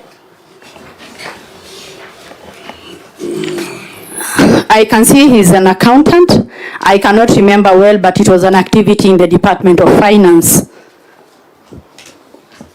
So, Senator Chirage? Chair, maybe Governor, what is the impress management system within the departments. Because I know, for example, like Safari Imprest and the rest, those are imprests that are issued at personal, and there is a timeline that you must surrender. What is the management system? And then number two, I can see most of these officers through the chair have been issued more than 500,000 Kenya shillings. Some of the reason they say, for example, Erupe Senior, this year governor's visit in Turkana East, health impress 531,200. So what did it mean? The governor's visit in Turkana East, the health impress was 531. When you say that, I thought as a governor, you can visit anytime, anywhere, as part of your role. And then finally, I can see, I thought like the one on Rowan Marathon or the one on DEFCON. Like, for example, let me use this one. Like there was the one for 7th edition of Annual Tourism and Cultural Festival. There was a payment for Ligan guests, artists, DJs, and traditional exhibitors. The officer, Lucas Achuka, was issued 628,500 to pay DJs, traditional and guest artists. And you can see, Chair, a majority of these imprests are through tourism. So my question, Governor, in such this 7th edition, I thought it is sponsored, and the money that is normally raised for the entire support. So this 600,000+ shillings issued by Lucas Achuka, is there a way you can track? Because I know DJ is one of, maybe those exhibitors is one of. Is there evidence to show, as the chair has asked, that that payment was made, and therefore, or I think Senator Sifuna said that, where could it be the officers are taking advantage and taking the interest? The reason they have not surrendered is because they are spending it on their personal expenses. So what is it's a long, is it a long con? It's a loan. It's a loan, as if they are taking a loan, soft loan. So that comes to my point of how do they control the issue of interest. Okay. So that they can answer both.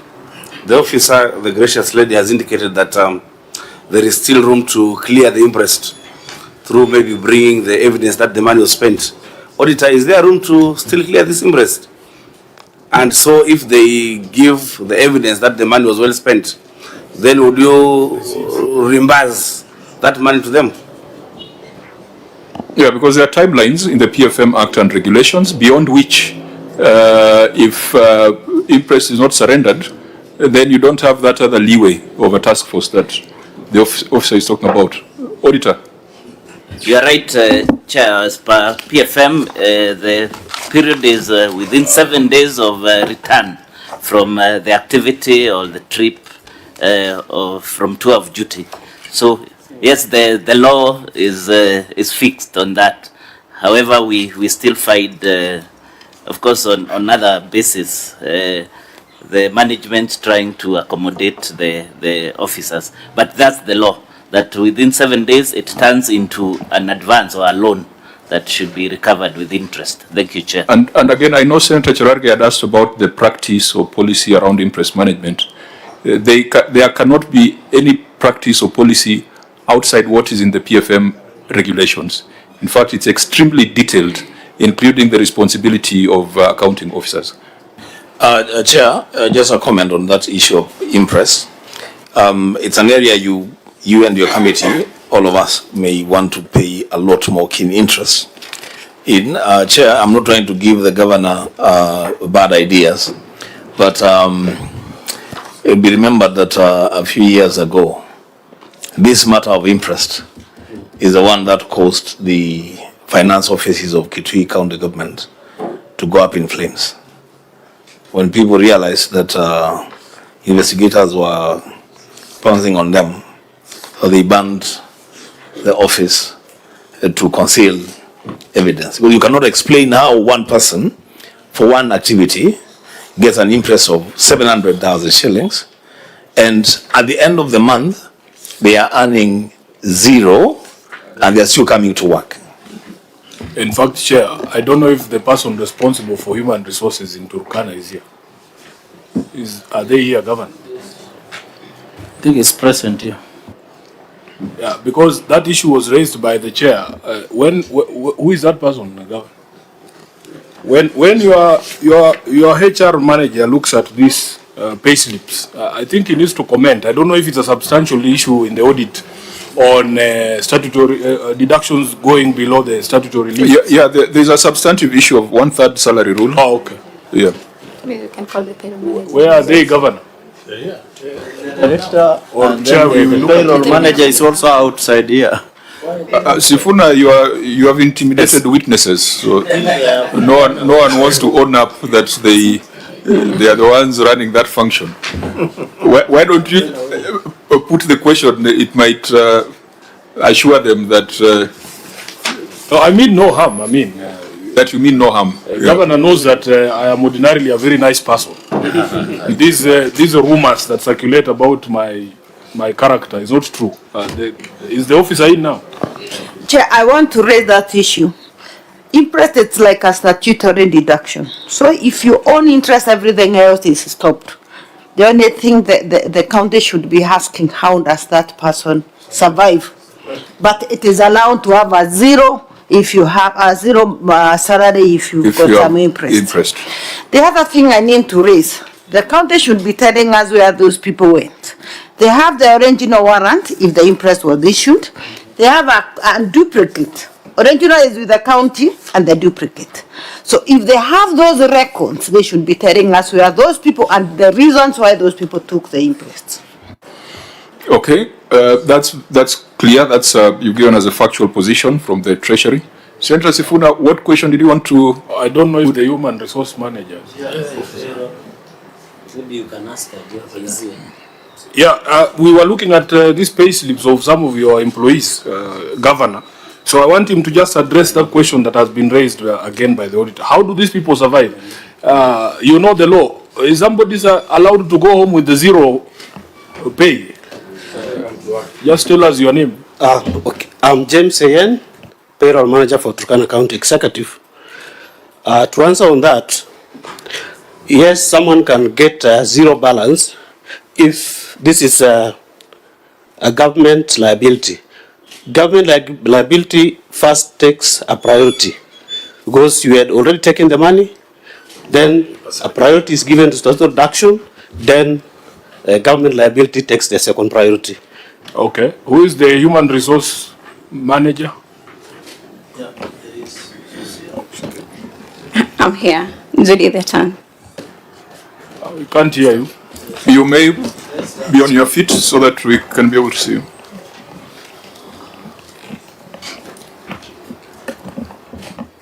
Yes, I'm here. Judy Lorenechan, Director Human Resource. You are the Director Human Resource? Yes. You are a member of the institute? Yes. What's your number? 15150. Give us a view of how these people survive from a human resource perspective. When they take home, the guys in payroll don't care. They are saying for as long as it's a government liability, it's okay. But from a survival perspective, what is it, from a human survival perspective, what do these payrolls talk to? On the survival tactics, probably, maybe, I can say maybe if they have businesses, maybe they can do on the hustle ground. I was afraid you were going to say they survive on wild fruits and honey. Okay, thank you. Yeah, interest must be surrendered, and if not, it must be recovered at an interest rate.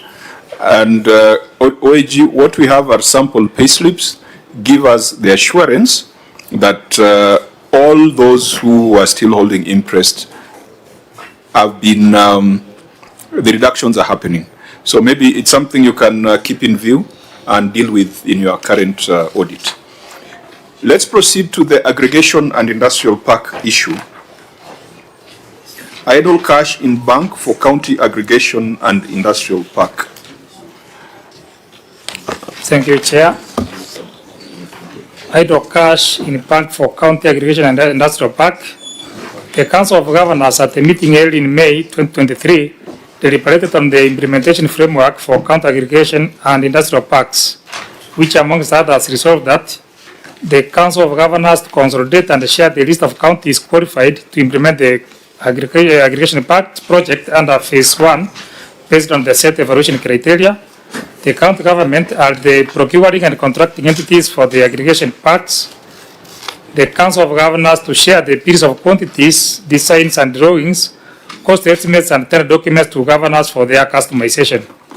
The Council forwarded the tender documents incorporating the tendering forms, evaluation and qualification criteria, bills of quantities, drawings and contract forms, which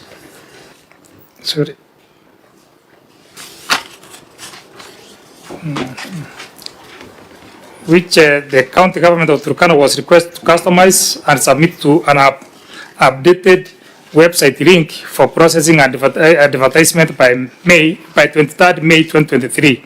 Review of documents provided for audit revealed that the management developed and submitted a part development plan for the park through a letter dated 5th July 2024. It also sought approval and opened a bank account at Central Bank of Kenya in April 2024, and the project is domiciled at the Ministry of Trade, Gender and Youth Affairs. However, there was no evidence that management submitted to the designated address customized tender documents for the county for processing and advertisements as required by the Council of Governors. In addition, an amount of Kenya shillings 100 million deposited in the project bank account has not been utilized and is lying idle. This was contrary to Regulation 83(1), 2B and C of the Public Finance Management County Government Regulation 2015, which provided that the county treasurer shall be responsible for establishing sound cash management systems, procedures, and processes to ensure efficient and effective banking and cash management practices. For purposes of the regulation, sound cash management includes ensuring payments, including transfer to other levels of government and county government entities, are made when due for efficient, effective, and economical program delivery, and the county government's normal terms for account or avoiding accumulation of idle purposes. In the idle balances, In the circumstances, management breach the law and operation of the county aggregate industrial park may be in doubt. Thank you, Chair. Governor. The county government has set aside 100 acres of land for the construction of KIPES. Additionally, the county has developed a work plan to facilitate strategic implementation of KIPES projects in Turkana County. The work plan has been approved by the cabinet. As part of procurement planning and to avert risks during implementation, the county has planned to carry out a benchmarking and learning tour for other counties that have already started implementing KIPES. The learning tour that is set to take place from 24th to 30th March 2025 will inform the customizing of bills of quantities, designs, and tender forms that COG shared with the county. I think reference in page 11A, and then implementation Governor, status. your references are misleading. I think that's why you are having a problem with Senator Chirati. I started with response, then No. Yeah. Let me help you, because the Annex 11 AC you are referring to is not here. It is an extra on the document you sent in March. So you need to clarify that, because you know when you refer us to Annex 11, but what should it's a completely different thing. I've just observed. I think that's why we have been struggling, because you are referring to Annex 11 AC of your written submissions. Oh, it's 12. No, am I misinterpreting? Because if you insist that it's Annex 11, Senator Chirargei will tell you that Annex 11 here is talking about completely different things. Yeah. I think I read a different thing. You have two documents, Governor. So refer to which document you are reading from. Because this one that I have here does not have 11A. Okay, I think I read a different, sorry for that. I was supposed to read implementation status. Right. Oh, Governor, wait a minute. Just relax. Because if we don't clear this, then a member will tell you that Annex 11 is completely relevant. So the management response, the annexures you are referring to, are in a different document. which has not been circulated. I think just to guide the members. So then what are we doing? And that's why we've been struggling. That's why we've been struggling from the beginning. The annexures that have been circulated, I think, are under implementation status. Yes. Adjourn the meeting then. Yeah? Okay, now proceed with the implementation implementation status. The customization of bills of quantities, designs and tender forms has been completed. The management has written to the State Department of Trade and Industry for an inspection of the site to enable the signing of memorandum of understanding. The reference to Annex 12, I think. Okay. And then you mentioned. So that now looks relevant. Yeah. The Annex 12. Otherwise, Annex 11 would have looked. Now let's deal with this thing quickly. You have put 100 million in a special purpose account. Did you put another 100 million this financial year in the special purpose account? Not yet. So there's 100 million. There's 150. 100. I think. Honorable Chair, it is 100 that was in the account. We are supposed to budget for 150 to complete the 250 that is supposed to be the matching grant from the county government of The Senate has processed the additional allocations bill that is supposed to channel 250 million to you for this. Has the national government released any of its counterpart funding? Not yet. Because you have not broken ground. Yes. So why are you not breaking ground and other counties are doing so?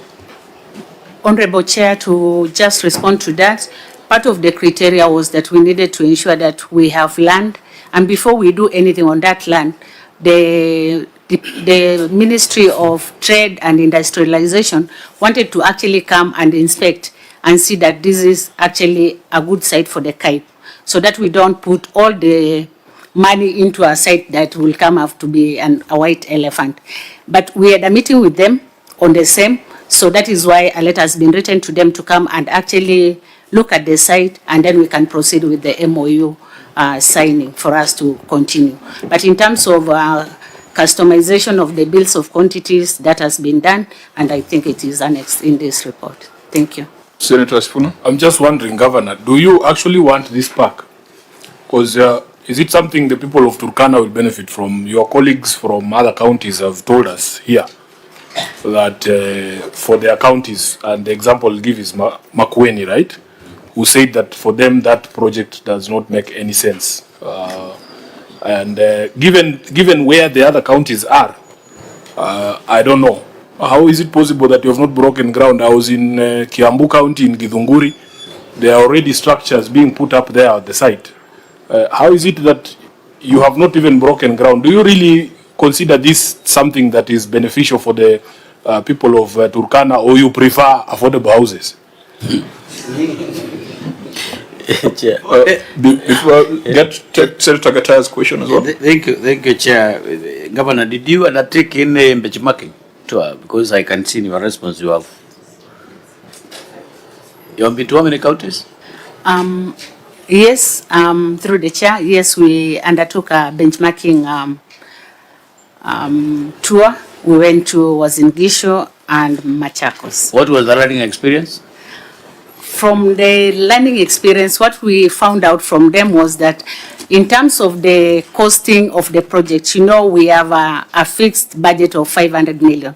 That is the matching grants from the national government and the 250 from the county government.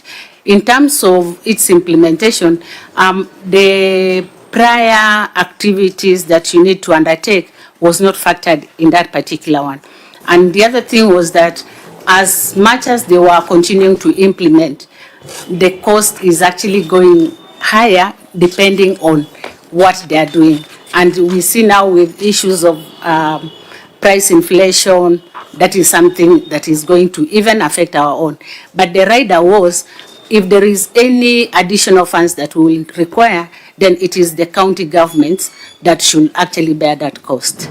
Thank you, Maybe Mr. just Chair. to remember reiterate the Senator Sifuna's question. Yeah, do you need it? Yes, that what would you be aggregating in Turkana? Governor. Okay, we accepted to really say we will do the project, but the viability of the project in real context to us in Turkana, we have other very critical projects to do than the KIPE thing, because it comes with the other many issues and costs. So it's not really a priority. But because it was coming as a national government thing, the counties, then I think... So, Chair, that explains it. That just explains it. Because you cannot tell us that the only reason why you have not started is because you are waiting for some surveyors from Nairobi to come down and verify the grounds. Simply, they don't want it. The answer is already out. Yeah, they don't want it.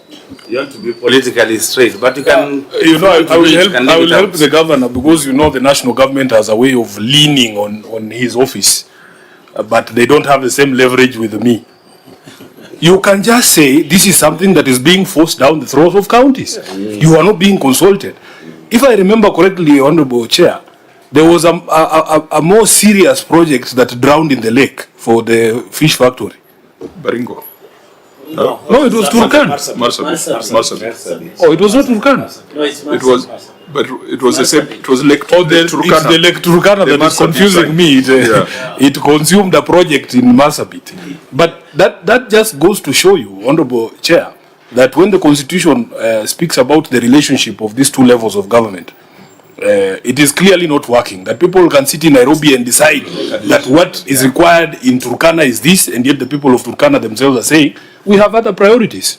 And it is for us as a Senate to defend the counties and tell the national government, back off. In fact, even in my rural home, Honorable Chair, they started that thing and it has stalled. You can go there for benchmarking on stalled projects.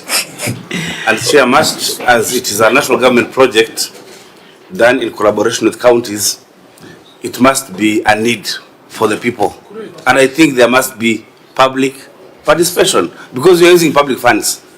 In my place, there is a 100 million market that is being built. I don't know to sell what, because there is nothing there. And even roads leading to the market are not even there. So the priority would be make the roads fast, passable, So, in other words, you are saying you don't see any viability of having this project to account. Can you go on record? Governor. Okay, as a county, we've already offered offered land. So now that the land has been surveyed and it's available, we have the 100 million, we want to budget 150 million. We are waiting for what you people have directed to, the honorable members have directed to actually come, then we go ahead and implement the project. But the connections between the ministry, because we need to sign some documentation, which we have not signed, they are coming. We are still waiting for them to come so that we sign the MOUs. Lastly, I think in terms of what Honorable Sifuna is referring to, as Turkana County, sometimes your account in a very arid area, priorities on food security can be really very important. If that money, 100 million or 250 million, was really meant for doing some irrigation schemes like the one I've done, some team from the Senate visited and they admired at Kangalita, Katilu, Nakwamoru, areas of Morolem. I think would have already have implemented that project. This is a long-term project. It will take our money. So, Chair, well, then why would you want to sink 250 million shillings on a project that you clearly don't need? Yeah. What are you going to aggregate in the first place in Turkana? I think I want to... Why not tell the national government that you're not interested? I mean, what would happen? The national government cannot force you to undertake. You are the president of Turkana. Yeah. What is this that you people fear from the national government? Why are you living in fear? You can just say, for me, I don't have that 250 to match. I'm going to put it in irrigation. You are a president also. Chair, you need to protect your client from intimidation and blackmail. Let me say the following. Chair, in the follow-up on Turkana County aggregation, they have signed an MOU, and in fact says, we wish to follow up on the signing of the memorandum of understanding between the State Department and the county government of Turkana as discussed during our meeting. Chair, so there is already an MOU in place that the national government and the county government of Turkana are set in place. So the question is, in fact, when you look at the letter that was written to the PS Mugwana, State Department for Industrialization, I have seen in your, Governor, so that you are not misunderstood, you have even indicated in your letter that we will be instrumental in promoting value addition, industrial growth, and job creation in Turkana. And there is value addition. You are along the leg. You do fishing, I believe, Governor. There is fishing in Turkana, like Turkana. There is livestock. You need to process the meat for export. So, Chair, in short, is when he says industrial growth and these aggregation plans, you know, the question should be, the national government has given 250 million. They are going to give another 250 million. So I think the question of Senator Kata is relevant. What are you going to aggregate? For us who know the things you do, for where I come from, we have maize, we have tea. So if we get industries and what have you, it will be easy. And I remember even in your formation, during the campaign, they say every county must have an industry. That was the manifesto of Azimio. So, Chair, let us allow that, now that we are engaged broadly, allow these things to be implemented within the broad Honorable members, engagement. You had asked me to manage time, but we are now going into debate. Yes. This is an audit issue. You have 100 million sitting idle in an account. Those other policy things can be discussed later. You've got 100 million sitting idly, and you're going to add another 150 million sitting idly. As we speak, it is a month of September. Have you paid staff salaries for the month of August, Governor? Not yet. But you have 100 million sitting idly in an account, and salaries have not been paid. When is the last month you paid salaries? It was in June. So you have not paid July salaries, August salaries. Most likely you're going to take a bank overdraft to pay salaries. But 100 million is sitting somewhere. But Chair, you have seen the pay slips. The people who work in Turkana are not expecting any salary. They are earning zero. Yeah, but I mean, Governor, you get the point. That is a concern. Whether you want the park or not, it cannot be that you've got 100 million sitting idly in an account, not earning interest, reducing because of bank fees, and your staff are unpaid. We were in mediation, I think, with the two senators here on DORA. Was it DORA or KARA? Where we had proposed that we do not approve the disbursement of the 250 million to counties that had not started. But I think eventually we agreed to support all counties. I think the final instrument, because the national government was treating this as a flagship project, despite all these concerns. Those things you can discuss at COG, but there is no way we can be fighting for money to come to Turkana, for it to sit idle in an account, and employees are not being paid. So how do you manage that, Governor? Because that is a reality. But Chair, there is a very delicate balance, in my view, because this is still public money. We can insist that this thing be built, but if the people there are telling you that it is not going to be viable, at the end of the day you are going to end up with these holes. And by the way, we cannot allow misinformation in this committee. The industry that Azimio was talking about is industry that takes advantage or adds value. Members, you have gone back to the debate. Just a minute, Chair. Just 1 minute. We'll not be able to manage time because I know Chirargei will want to reply. No, he can't reply. He's not an authority on Azimio.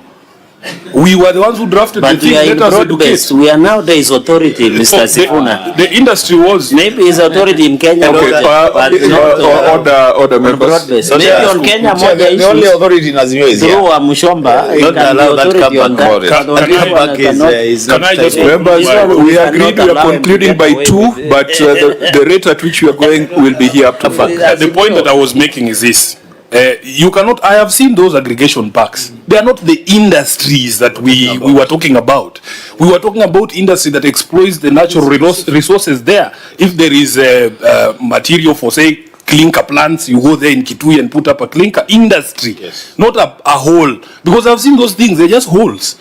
They're just warehouses for aggregation. So, Cherargei, please, don't misinform us here. Order members. Misinforming. I'm talking from authority. Let us let us not go into party manifestos. Yes. Let please. us go to regulation 83. Regulation 83(1)(2) BC of the PFM Act, which defines sound cash management as ensuring payments are made when due. You know, that's a violation. All this is drama. But let's go back to the regulation. The regulation requires sound cash management practices, which means that payments or transfers are made when they are due. That's an nonconformance. And that's why we had recommended that you put in place proper cash management practices. It cannot be proper to fix money or to put money in a special purpose account for 2 years plus when there are other priorities that are competing, including things like payment of staff salaries. So, Governor, whether you're going to do this thing or not, go back to what sound cash management systems and practices require. And that then should compel you to release those resources to the more pressing or immediate concerns, the people of Turkana. And then you make that provision when the sites have been inspected, when the MOUs have been signed, and when you are ready to start executing. Auditor General, wasn't that the non-conformance? That's right, Chair. That's the non-conformance on sound cash management. So, Governor, whether you're going to implement it or not, but the key thing is proper cash management. And also to encourage the governor that if you don't need this project, it's not a must that you implement it if it is not your priority. You can do other things for the people of Turkana. Yes. Now, you need to give us a commitment just to conclude that particular matter. I've told you what the law requires. The politicians have told you what the politics says. What are you as CEO committing to do? Okay, I think now that even the other money from the national government has not really hit our account, so it means the idle money can still be channeled to other most pressing county issues as we wait to really undergo the signing of MOUs. Of course, we've not signed any so far. We will get into other things of channeling money at the right time. So that is the directive of the committee. Yeah. That for proper cash management, money cannot sit idly. Just is in conclusion, Yes. Chair, because Senator Sifuna had said something about misleading, there was misinformation in this committee. In this letter that has been provided, it says in this, we wish to follow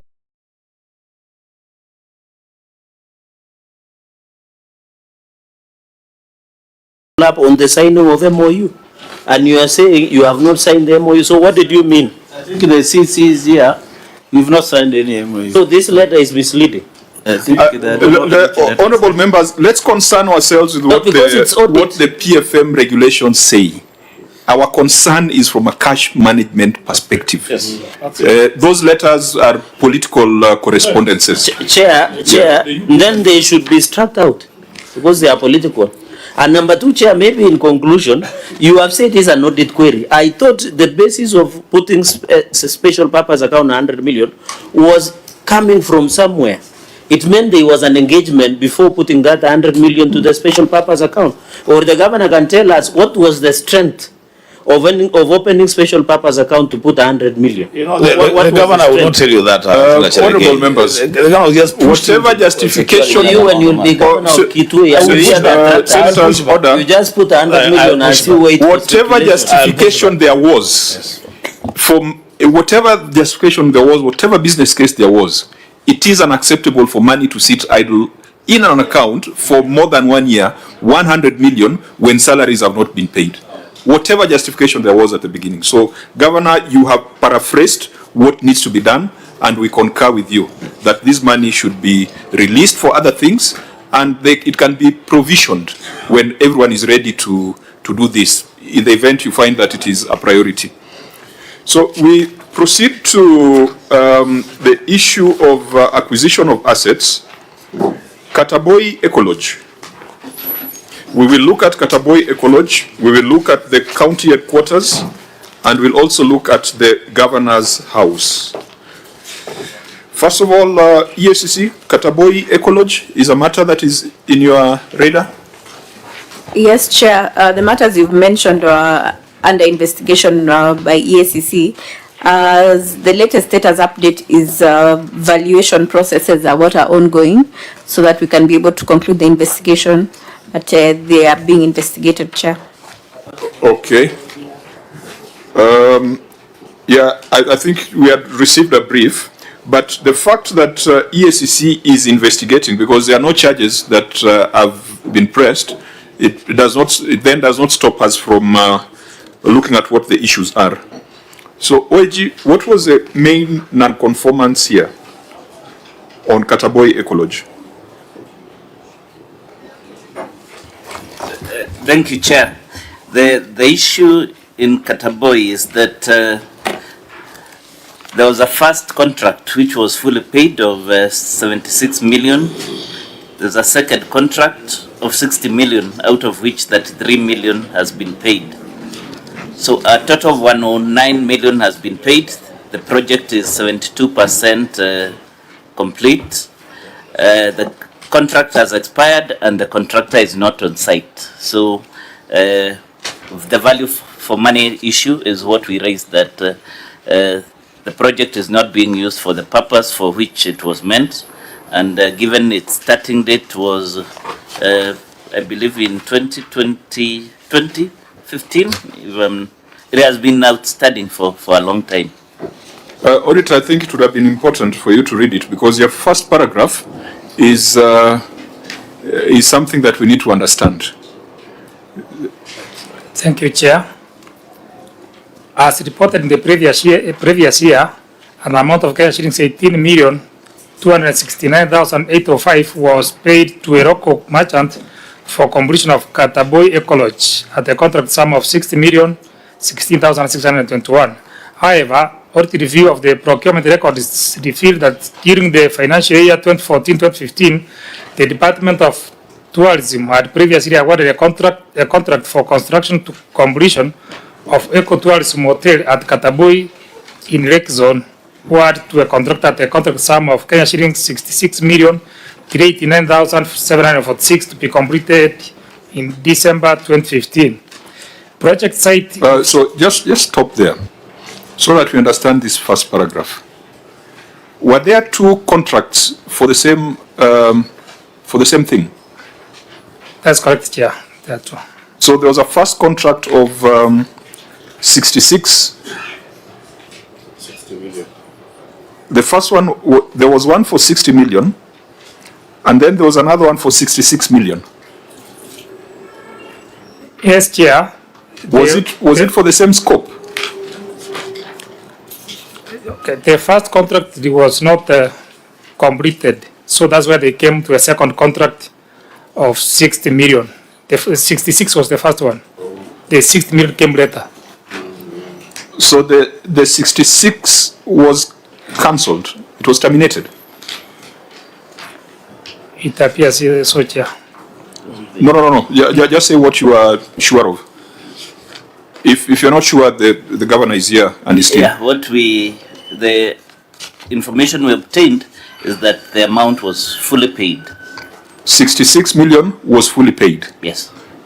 And then another contract was executed for 60 million. Yeah, true. For the same thing. Exactly, Chair. So, Chair, just in the line of your thinking, for the 66 million paid, what about the measured works done? What were the measured works done? The contract, there's nothing. Initially, to our understanding, was to complete the project. So there was really very little done, if any. Thank you. So, even before you get to the details on variations, whatever percentages, Governor, is that the case that 66 million was paid for Kataboi E-college and nothing was delivered, and another contract was executed for 60 million? Oniros, I think you can give the position now. Chair and honorable members, this project is a project of 2014. Please state your name and your role in the county. Longole Wangiros James, I'm the CC Trade, Tourism and Gender. Okay, so address yourself to the two contracts. Don't even go into too much history. Is it true that there were two contracts for the same project? Yes, two contracts. After the first contractor failed to complete the work, it was terminated.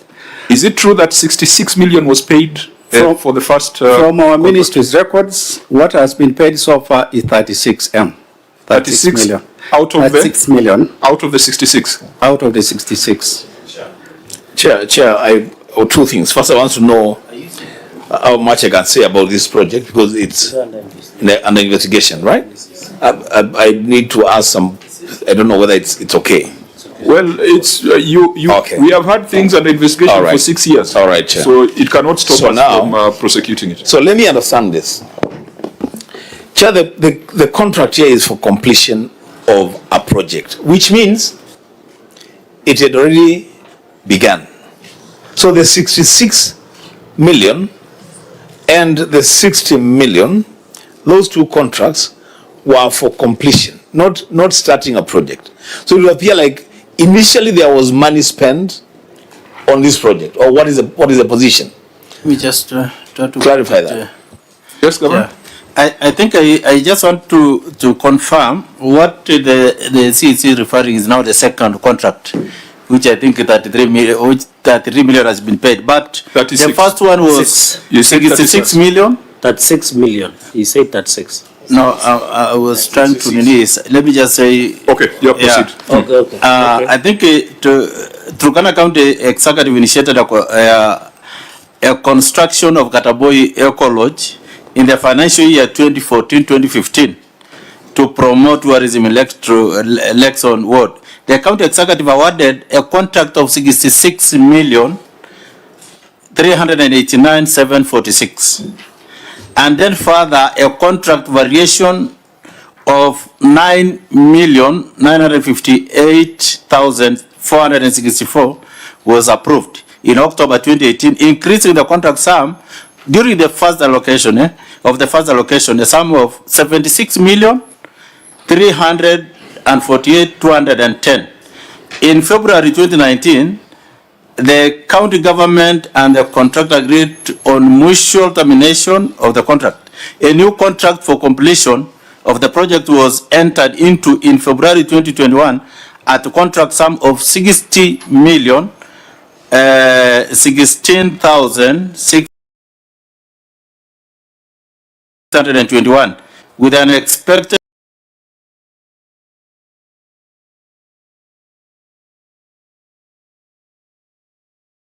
completion date of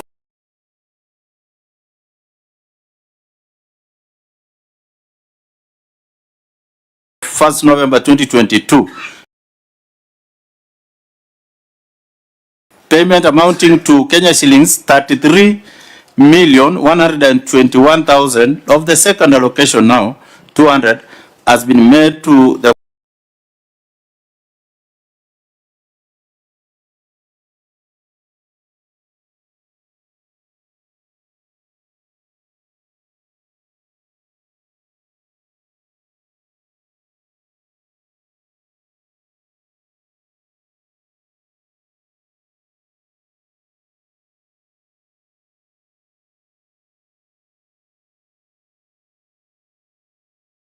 contractor on March.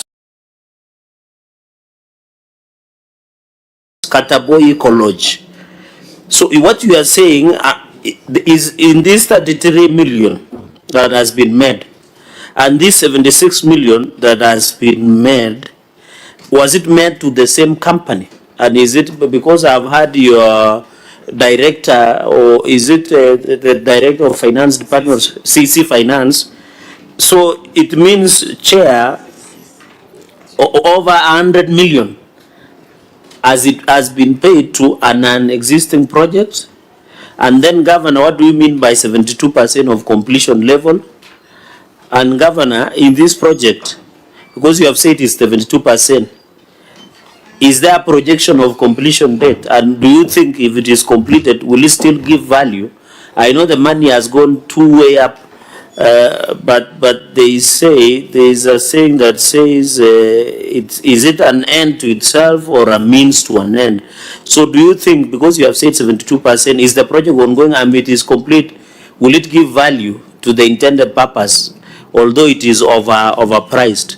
An EACC, Chair, I don't know, because since you are still investigating, is it fair, how many years from 2014, 2015, to still investigate a matter and no arrest or charge or a plea has been made? You know, you are making counties look bad. So what is, my classmate, what can you say at this point? I know I was with your bosses, and Chair, through you, we expressed a lot of frustrations. Don't you think it is important that somebody be charged? Let the accountability of this money that was lost be made. Then even, can you imagine that company might be given a tender in Homa Bay and they do something, or in Nandi, or in Taita, or in Kitui? Would it be better that you charge so that it is even blacklisted, so that any other entity does not give them tender, Chair? So what can you tell the people of Turkana, because that is our only hope? So, Chair, although some of these contracts were entered into in 2015-16, they were investigations commenced only 1 or 2 years ago. So it does not necessarily follow that we've been investigating since 2015, just to clarify. Yeah, so I think this matter is in your matrix, as was shared by the leadership of the institution when they appeared before this committee. Governor, in your own admission, money was paid to deliver a project, it was not delivered, another contract was executed to deliver the same project. That's, on the face of it, theft of public resources. This matter, I think, rightfully belongs to the EACC, but Auditor General, you must continue raising this matter until it is resolved by way of prosecution. Don't drop it. Well noted, Chair. Yeah, because if you drop it, then we'll not be able to come back to it in subsequent audit cycles. Maybe, Governor, you had said 72%. Is the project ongoing? Have you allocated budgetary? Maybe you can just go on record, so that as prosecution happens, even if prosecution, at least the value for that project, maybe Governor can indicate whether it stopped. Are you still financing it? What happens? Is it a white elephant, or is it something you're completing? Finance, let me... Honorable Chair, just confirm to the committee, as it stands, the project is stalled at this point, so we've not allocated any more money. So there is criminality, there is also value for money. You know, both attributes, lawfulness and effectiveness, have been violated in this case. Just maybe for clarification, this project is at 72% completion. Do we need the project? Because if we need the project just to salvage the money, even if the money has been lost, the remaining works are drilling a borehole and purchase of installation of a generator, something that would cost about 20 million. Isn't it then prudent to just continue, because ESCC has not told you not to complete the project? So are you considering just completing the project so that then the people can at least get some value for money, Governor?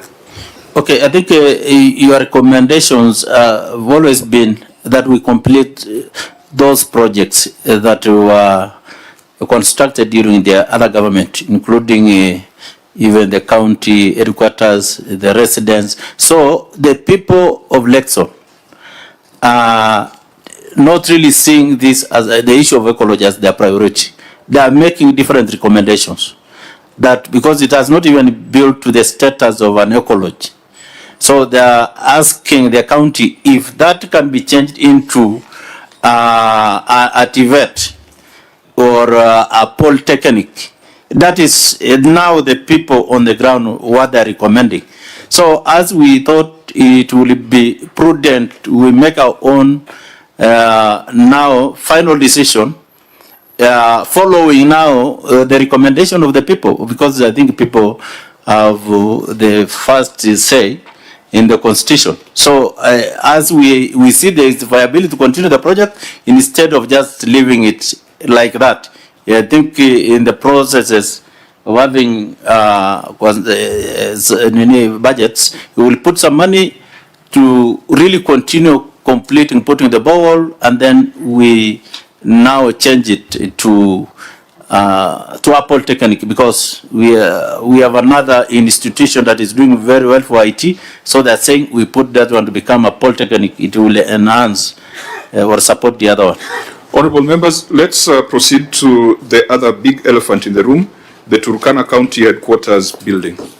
This one, OAG, it will be important for you to read your findings, even though they are lengthy, but every paragraph is a smoking gun.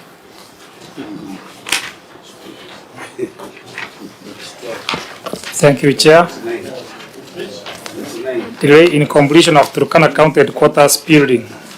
The statement of receipts and payments reflects acquisition of assets balance of Kenya shillings 2,465,247,617, which includes construction of buildings amount of Kenya shillings 439,858,419 as disclosed in Note 9 to the financial statements. The amount of Kenya shillings 439,858,419 includes contract variation amount of Kenya shillings 156,562,939, comprising of cost escalation and interest charges paid to construction firm for the construction of Governor's office. As reported previously, for construction of the Governor's office was awarded to a company at the contract sum of Kenya shillings 695,854,432. The contract was signed in May 2015 for contract period of 36 weeks. 36 months, sorry. The contract commencement date was 15th May 2015 with an expected completion date of 30th June 2017. The project has been given 3 new completion dates, the third being 30th June 2019. Further, letter dated 4th June 2020 granted the contractor a further extension to 31st December 2020. The contract sum of Kenya shillings 695,854,432 included provision of contingent amount of Kenya shillings 73,400,000 in respect of purchase and installation of lifts, air conditioning, plumbing, builders work connection, electoral works, and project manager's expenses and project manager's stationery. However, all these have been contracted by the county executive. A company was subcontracted for supply, delivery, installation, testing, and commissioning of 3 lifts at a contract sum of 29,497,845. The contract agreement was signed on 17 January 2018. The county government had paid a total of 32,447,629 during the year. However, payment of shillings 32,447,629 exceeded contract sum of shillings 29,497,845 by shillings 2,949,784, which is not supported by approved contract variation. The lifts have not been tested and commissioned. Another firm was subcontracted for the supply, installation, and commissioning of air conditioning in county headquarters at a contract sum of shillings 82,588,770. During the year, the company was paid shillings 85,657, although the air conditioners are yet to be installed. Contract agreement, performance bond, record of payments to the contractors, and monthly project progress reports were not provided for audit review. Physical inspection of the project on 17 November 2023 revealed that although the contractor was on site, the project was not yet complete and put into intended use. Lift testing and commissioning, carpeting, electrical and plumbing works, and power connection, all of undetermined amount were still pending.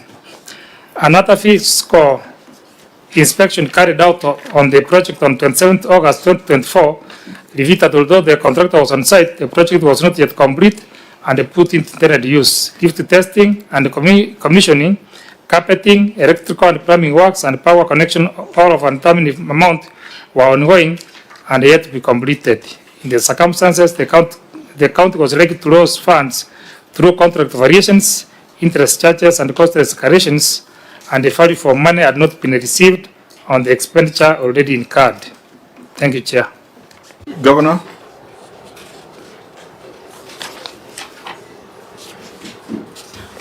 I think implementation status, the project is complete and handed over the county government by the main contractor. The management has appointed an ad hoc committee to oversee the furnishing and commissioning of the headquarters building. You refer to Annex 21. How many millions later? Yeah, too much. What's the total cost? What's the total cost? Before we come back to the details, because we will not run away from the details by saying the project is complete. There are a lot of violations in that report. Can someone tell us how much has been spent to deliver this? It was 900, eh? 800. Just say the exact figure. How much? That officer can come here so that whoever has the information. Where the sergeant at arms is standing. Do you have the information, or you are still working it out? Because the original contract was 695 million.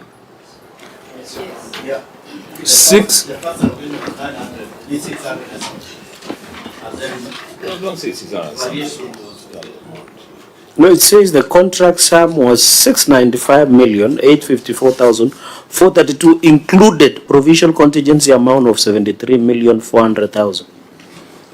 So let's start from there. So the original contract sum 695. You have said the building is complete. How much has been spent, so that we can see whether it has been completed within the budgeted amount? I think CC Finance will.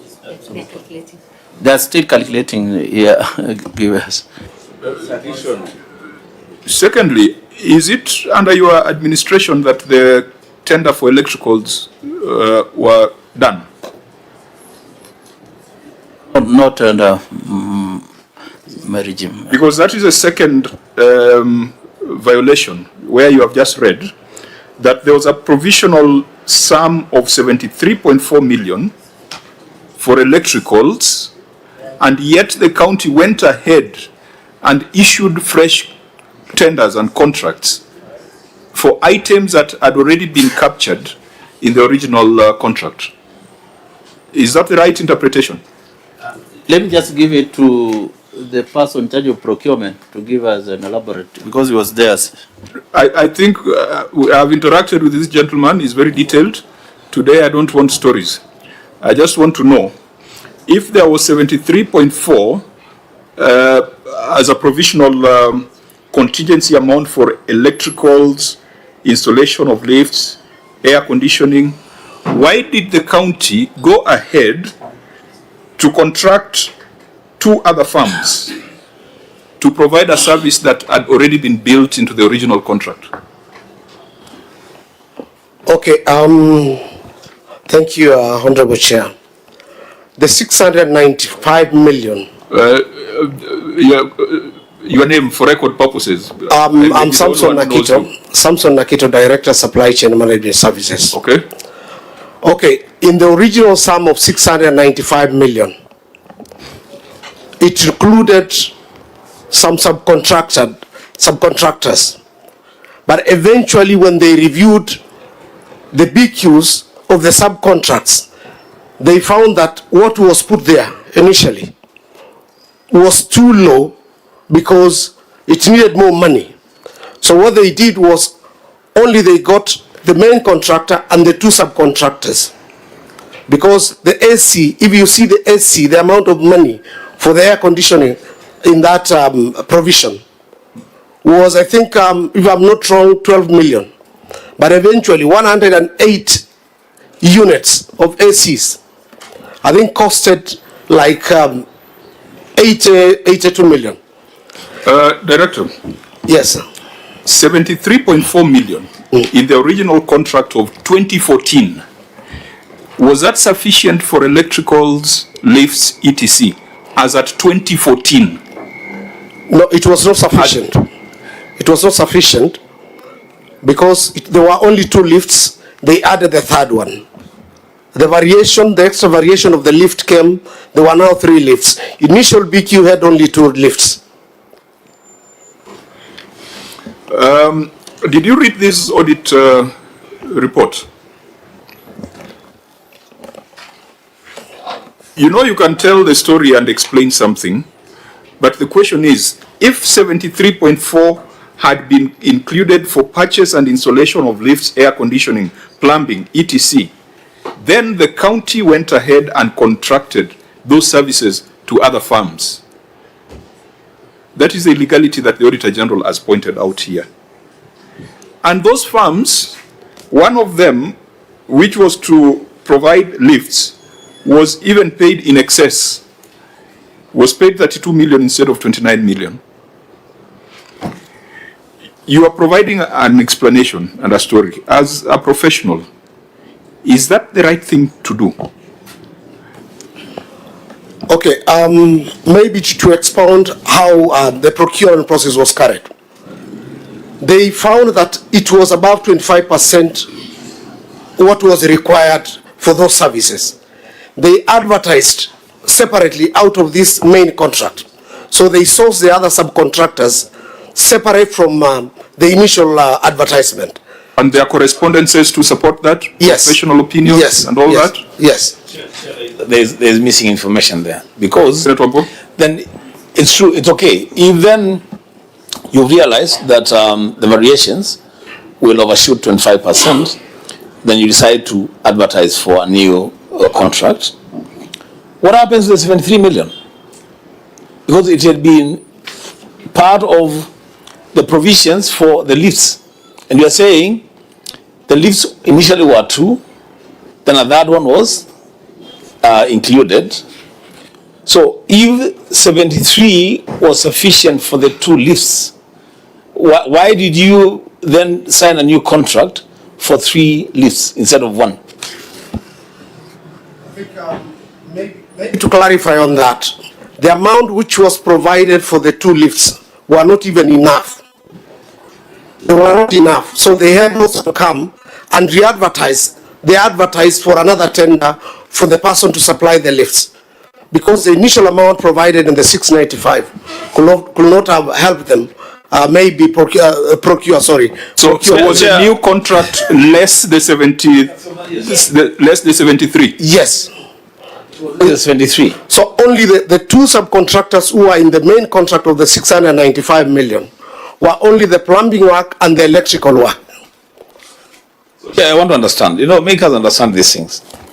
So if it was less 73, but these are 2 different contracts, how was contractor B, who came in after the variation, how was he supposed to get the 73 from the first contractor who had already signed the contract? The 2 contractors only, they were part of the main contractor. They were not contracted separately. They were subcontractors in the main contract. And now the other, we have like 7 subcontractors of which some small portions were put into that contract, of which we found that 3 million, because the contract was signed in 2015. The implementation of the project was 2017. Then there was a price issue fluctuation. So we had to come and prepare tender documents for the other 6 subcontractors separately, away from the 2 subcontractors and the main contractor. There's something I'm not getting, Chair. Let me add something. That the main contract sum was 695 million. And embedded in it, there are all these installations like lifts, air conditioning, plumbing, and everything. 73.4. Why did you choose to go for a new contract? Yet there was already an original contract embedding all these other things like lifts, air conditioning, and plumbing. Why did you go for new contracts? Yet there was already a big contract embedding all those small things. Number 2, even if there was variation of tender to give 82 million variation, still 82 million by 695, that is 11%, still within the 25%. Why did you just do variation of tender here? Unless I'm not getting something. I think, and you know, Governor, the auditors came and asked questions. I am sure this gentleman was present. After listening to all the stories, the auditors reported to the Senate that in their view, those 2 contracts were not necessary because they were part of the 73 million provisional sum. I don't know whether at this point we should be re-auditing this matter. At this point, we should just be giving directions that this is a clear illegality, and these gentlemen can go and explain these matters at Integrity Center in the presence of investigators. But let me hear from Senator Cherargei. Chair, you know, it is interesting that Turkana has a lot of problems, including challenges of food security, development, and many. Chair, to me, reading this horror is a clear rip-off of public money, which is done. This was a clear, pure, classical theft. That in fact we should not be wasting time listening to stories. The ESCC should have arrested the people concerned like yesterday, because spending 695 million, including 74.4 million, another 82 million, others were being overpaid. This is a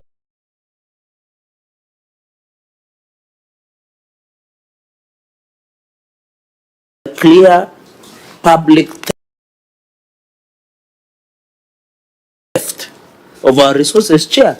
And remember, even when we did the 4th basis, we added similar amount to Turkana County, similar amount. So in fact, in my own assessment, as the good gentlemen are trying to tally up the money, this is one of the most expensive county headquarters I've encountered on planet Earth, because it looks like it's approaching $1 billion plus. Yet you have had, Chair, that the governor says the handing over just happened the other day for function. So, Chair, I think in my own opinion, this matter, the ESCC have taken too long.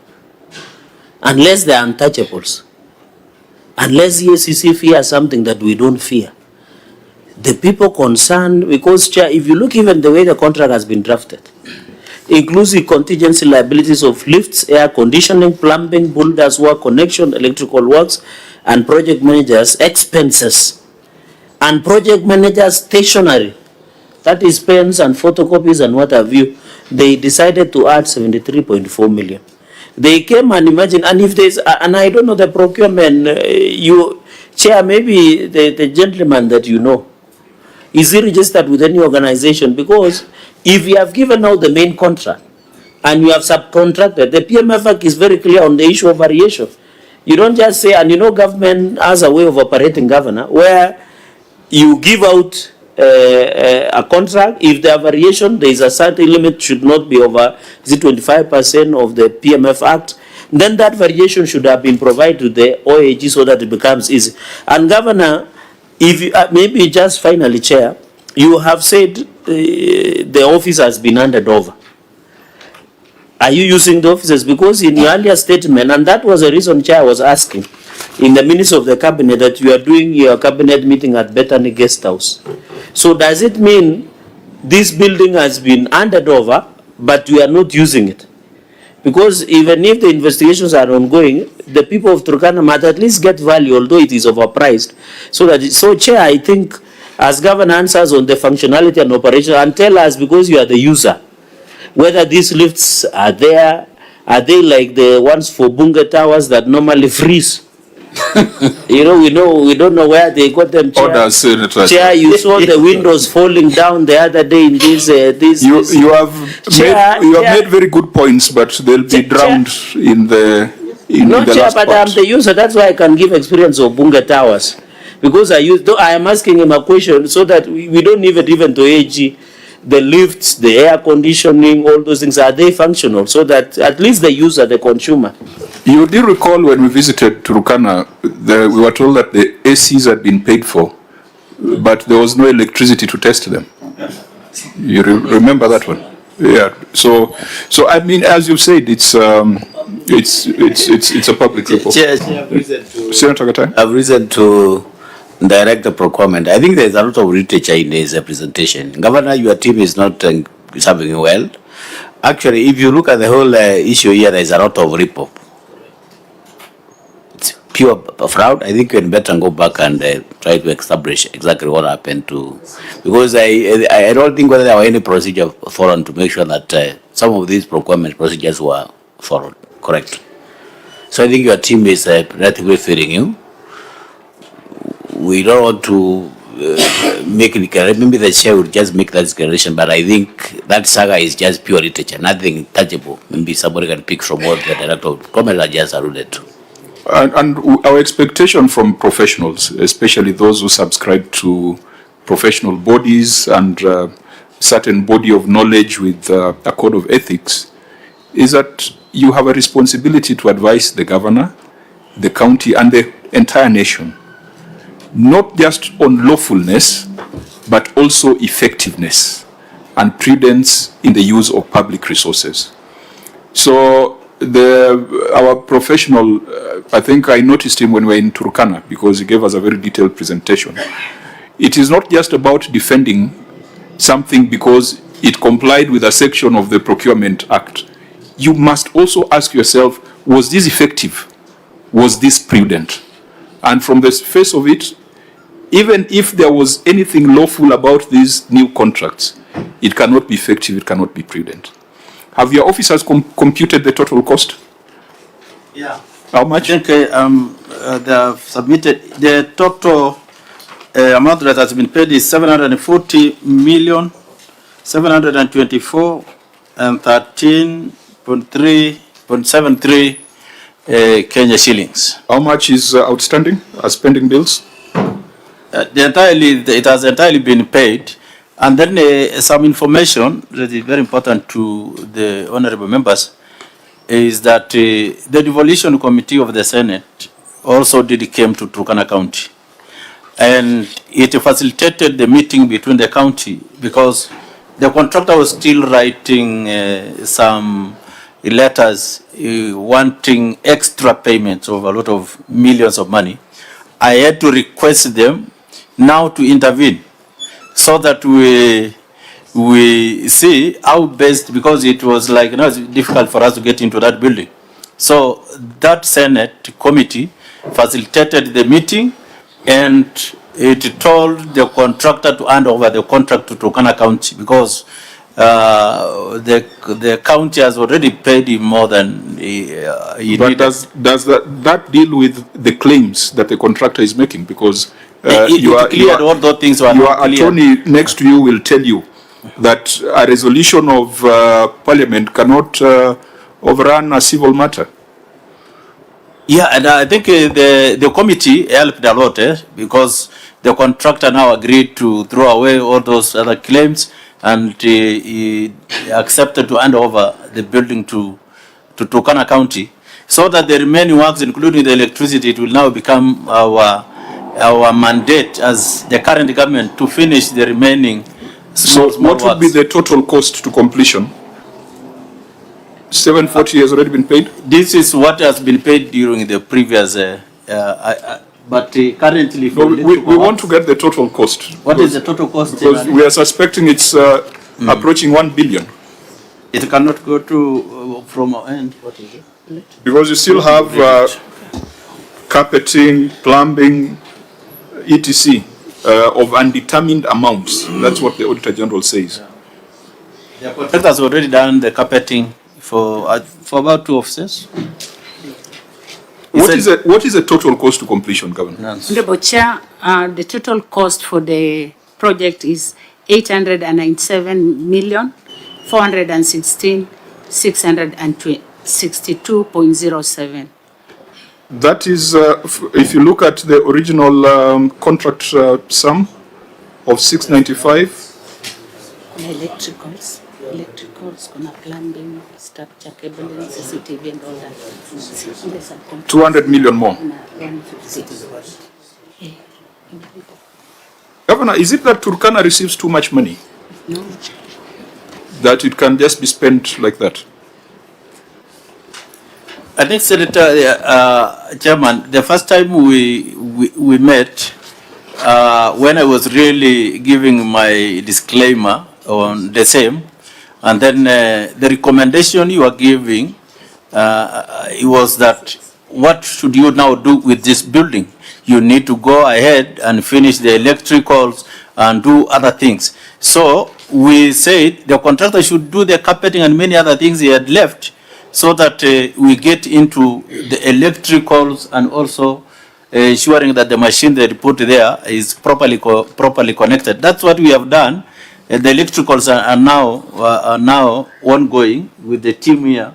I think we have completed the electricals and even supply of water from the aquifer to the entire building, so that we operationalize the building as the committees really directed, that we must get into that new building so that we don't continue using the balconies and the other buildings. Chair, Senator?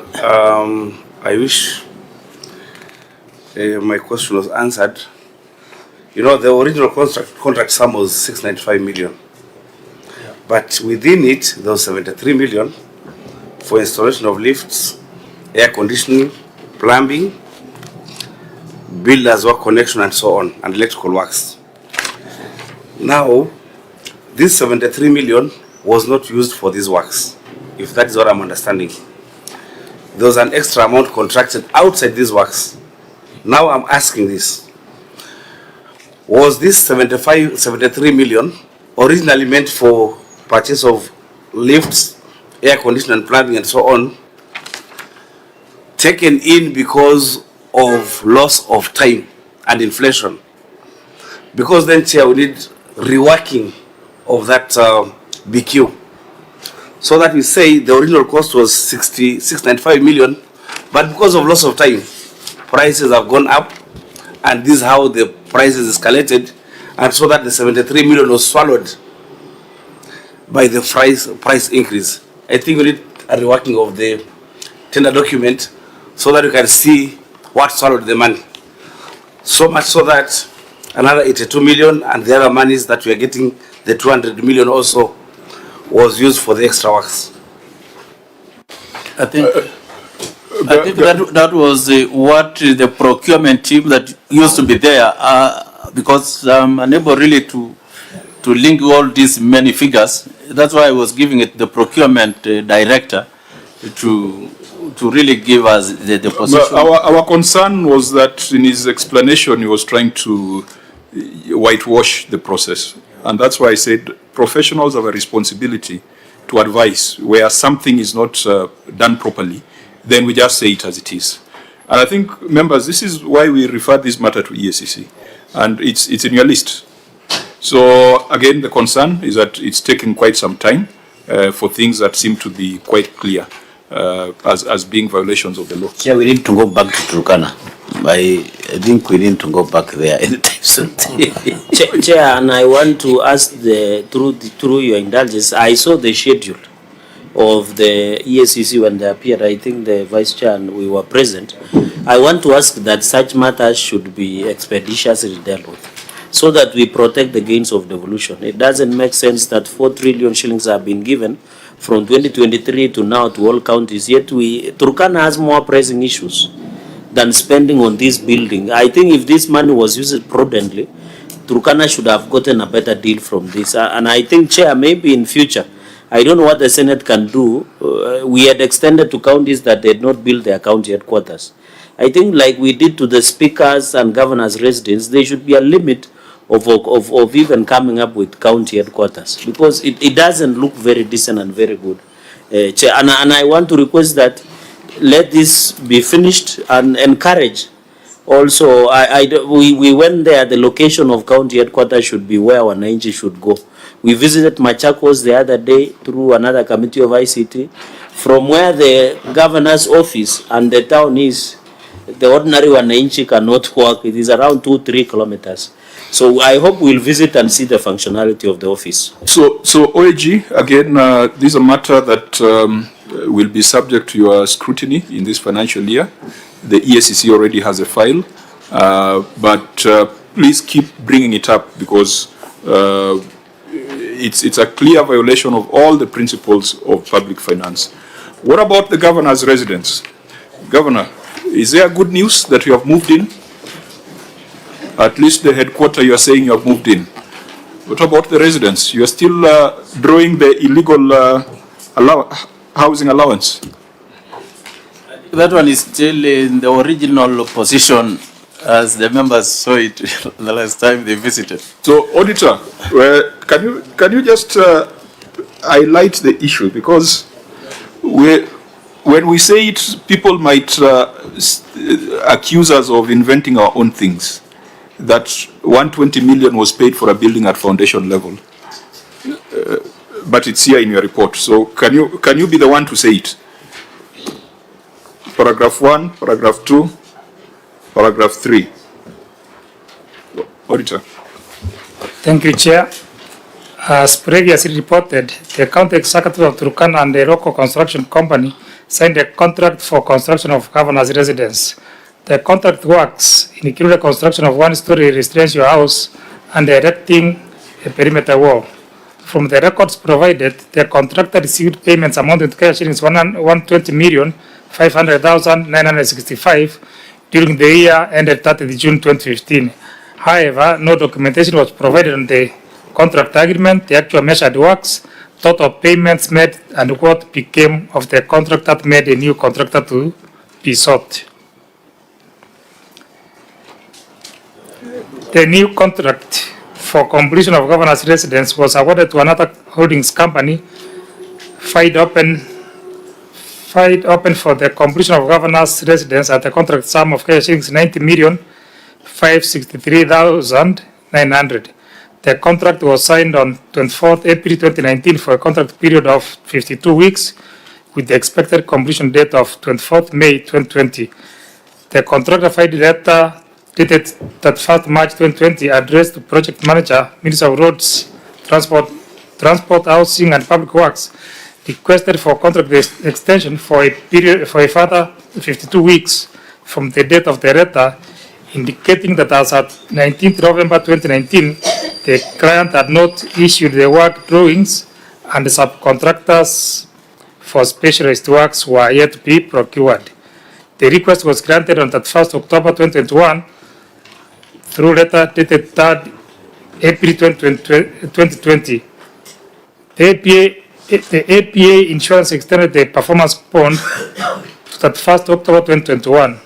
Since the elapse of this extension, there is no evidence of any further extension of the contract period, nor termination of the contract. By 16th November 2021, certified works amounting to cash 17,917,599, which had not been paid as at the time of audit in November 2023. Arising from this debt, the contractor through letter, there is a reference there, dated 16th November 2021, and addressed to the project manager, Minister of Roads, Transport, Housing and Public Works, gave notice of stoppage of works on account of the outstanding amount.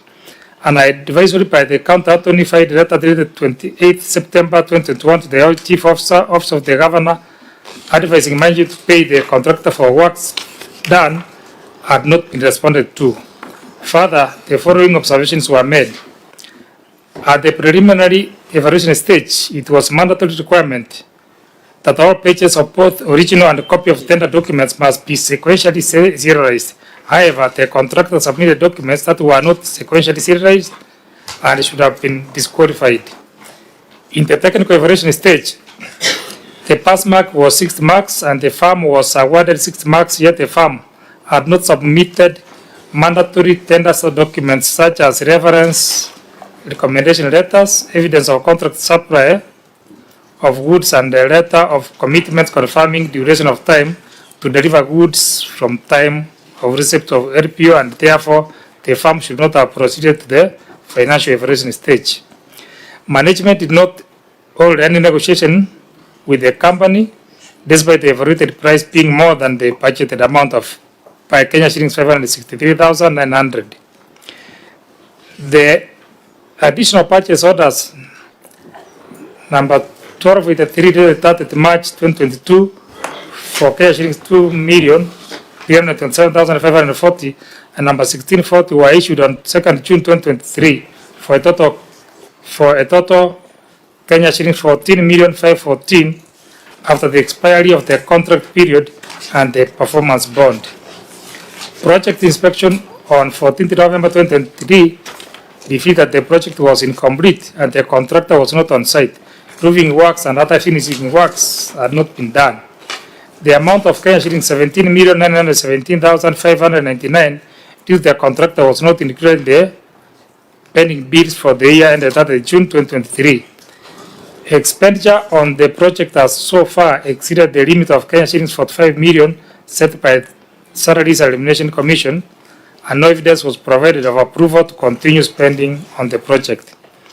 The governor and his deputy regularly earned Kenya shillings 2,280,000 as housing allowance after the period for such allowance being paid was 30 June 2022. A fiscal project verification exercise done on 27th August 2024 revealed that the contractor was on site, but no works were ongoing. Management did not provide explanation on why the contractor had stopped the work on the project. Thank you, Chair. Governor, it's a very long finding, so I just want us to be efficient because we have dealt with this in prior years. From the first paragraph of the Auditor General, for the 120 million, the county paid 120 million to the first contractor. Is that confirmed as a fact? Maybe County Attorney, do you confirm that as a fact? Is it confirmed that the first contractor was paid 120 million? The Chief Officer for Office of the Governor, who is the client, kindly confirm.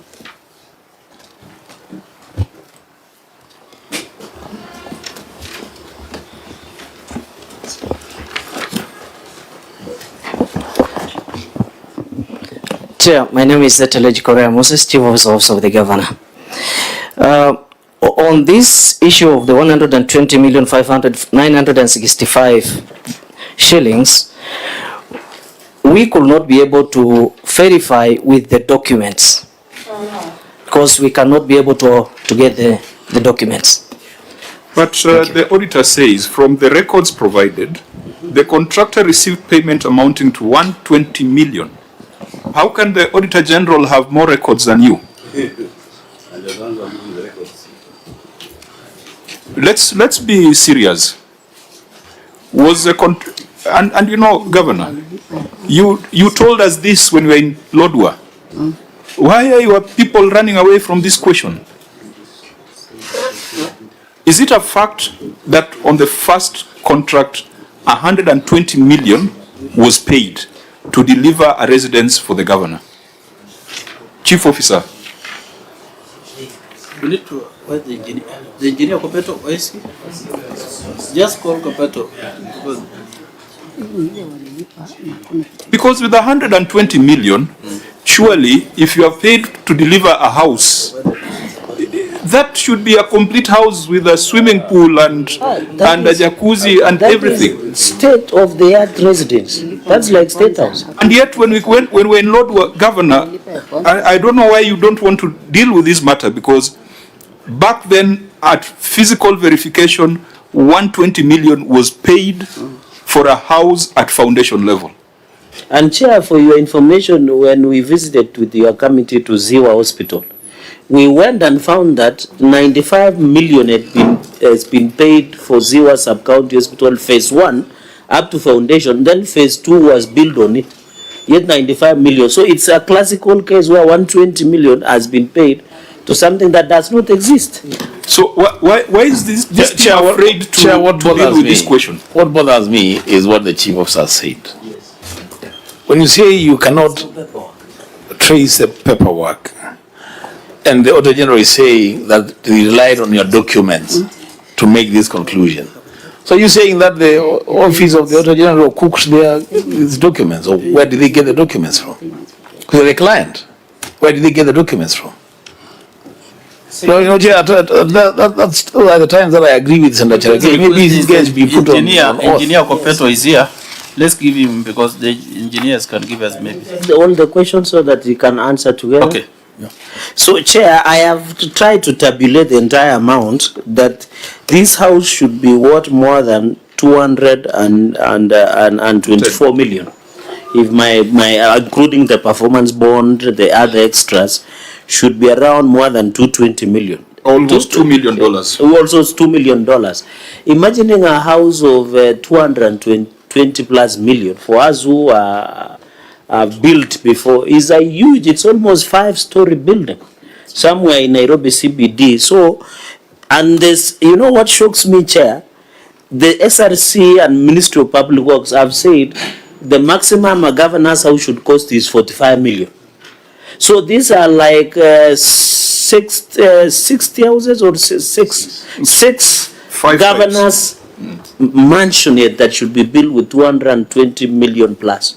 So, Chair, from my observation, this was just money that was eaten. Ilikulwa, like the mzee who said in Eldoret that this one ilikulwa too. So, Chair, I request, because we don't want to waste much of the time, it's just the EACC to arrest these people. They have stolen. This money was just stolen.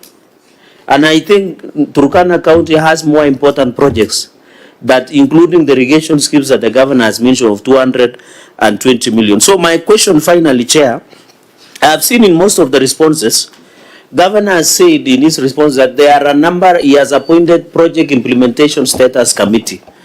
So Governor, from the two projects, in your own estimation, did you do what we call project verification audits? And do you have a global figure, including Kataboi E-college? We have seen the county headquarters of Turkana. We have seen now the governor's headquarters, governor's residence, and many other projects. Can you, since you form a project implementation committee, can you give us a global view of maybe the likelihood of how much has been lost in terms of projects that are yet to be realized in Turkana County? Because I thought that should have pricked your conscience when you assume office. Look at these projects that are yet, including irrigation schemes and many others, that are yet to be completed. Did you think of maybe doing an audit so that you can just guide the committee? I thank you, Chair. So before the response to that, I'm a bit worried that this very simple question is being tossed from the governor to the attorney to the chief officer to the engineer, and I don't know why. Yet you have made presentations previously on this particular matter. So, engineer, was 120 million paid to the first contractor? I'm Kopeto Ignatius. Thank you, Honorable Chair. For now, I cannot confirm whether 120 million was paid because I've not gone through the documents. So, Governor, why did you think this gentleman would be useful? Let me attempt to answer this question myself now as governor. Based on... As we are a very odd subject. I mean, everybody is running away from it. I don't know why. Yeah, because I expect them to be the people. I think, Honorable Chair, the contract for the construction of governor's residence was awarded in the financial year 2013-2014 to a local contractor. The contractor did some work and abandoned the site, which necessitated quantification of the remaining works and retendering in the financial year 2018-2019. A second local contractor won the bid and a contract was signed on 24th April 2019. Upon signing the contractor was unable to commence building works because the project manager could not provide the drawings and designs. The project manager cited refusal to release the drawings and designs by the architect consultant hired in the previous contract. The reason why the consultant could not release the drawings was because of unpaid pending bills for his consultancy services. The contractor was later able to commence the works on 31st October 2021 after he was provided with the drawings and designs. Governor, that is your written response. We can refer to it. Yeah. But it still does not answer the question that we asked. There was, Chair, some enumerated, which was not supported by the vouchers or anything, figures of 120 shillings have been paid to the contractor. So 120 million was paid to the contractor. To the contractor. If it was not for work done, then it's simply money laundering. Because what was delivered for 120 million before termination? What was delivered? In terms of the... Yes. Okay. What is it that someone could see basis for the payment of the 120 million? Okay, in fact, we have the accountants, the enumerated figures that are not supported by document. This is what was paid this time. The governor, I think the chair is now asking a we very move from question. the engineer to the accountant. The chair is asking, after 120 million shillings was paid, what could you show for it? What is it that was done in terms of the building? What did you see? What could be seen with the naked eye? I don't know, Chair, whether we visited the same building. Yes, we were there. That is exactly and what you answered this question in Lodwar. Yeah. I want you to answer it in Nairobi.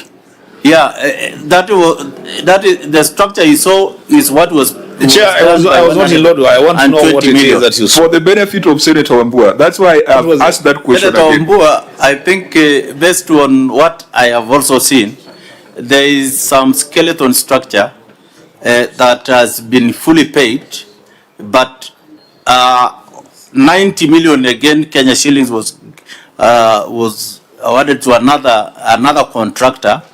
But the builder, that skeleton is just the way the chair and the members. So though there isn't anything big to really warrant. So 120 million shillings is paid.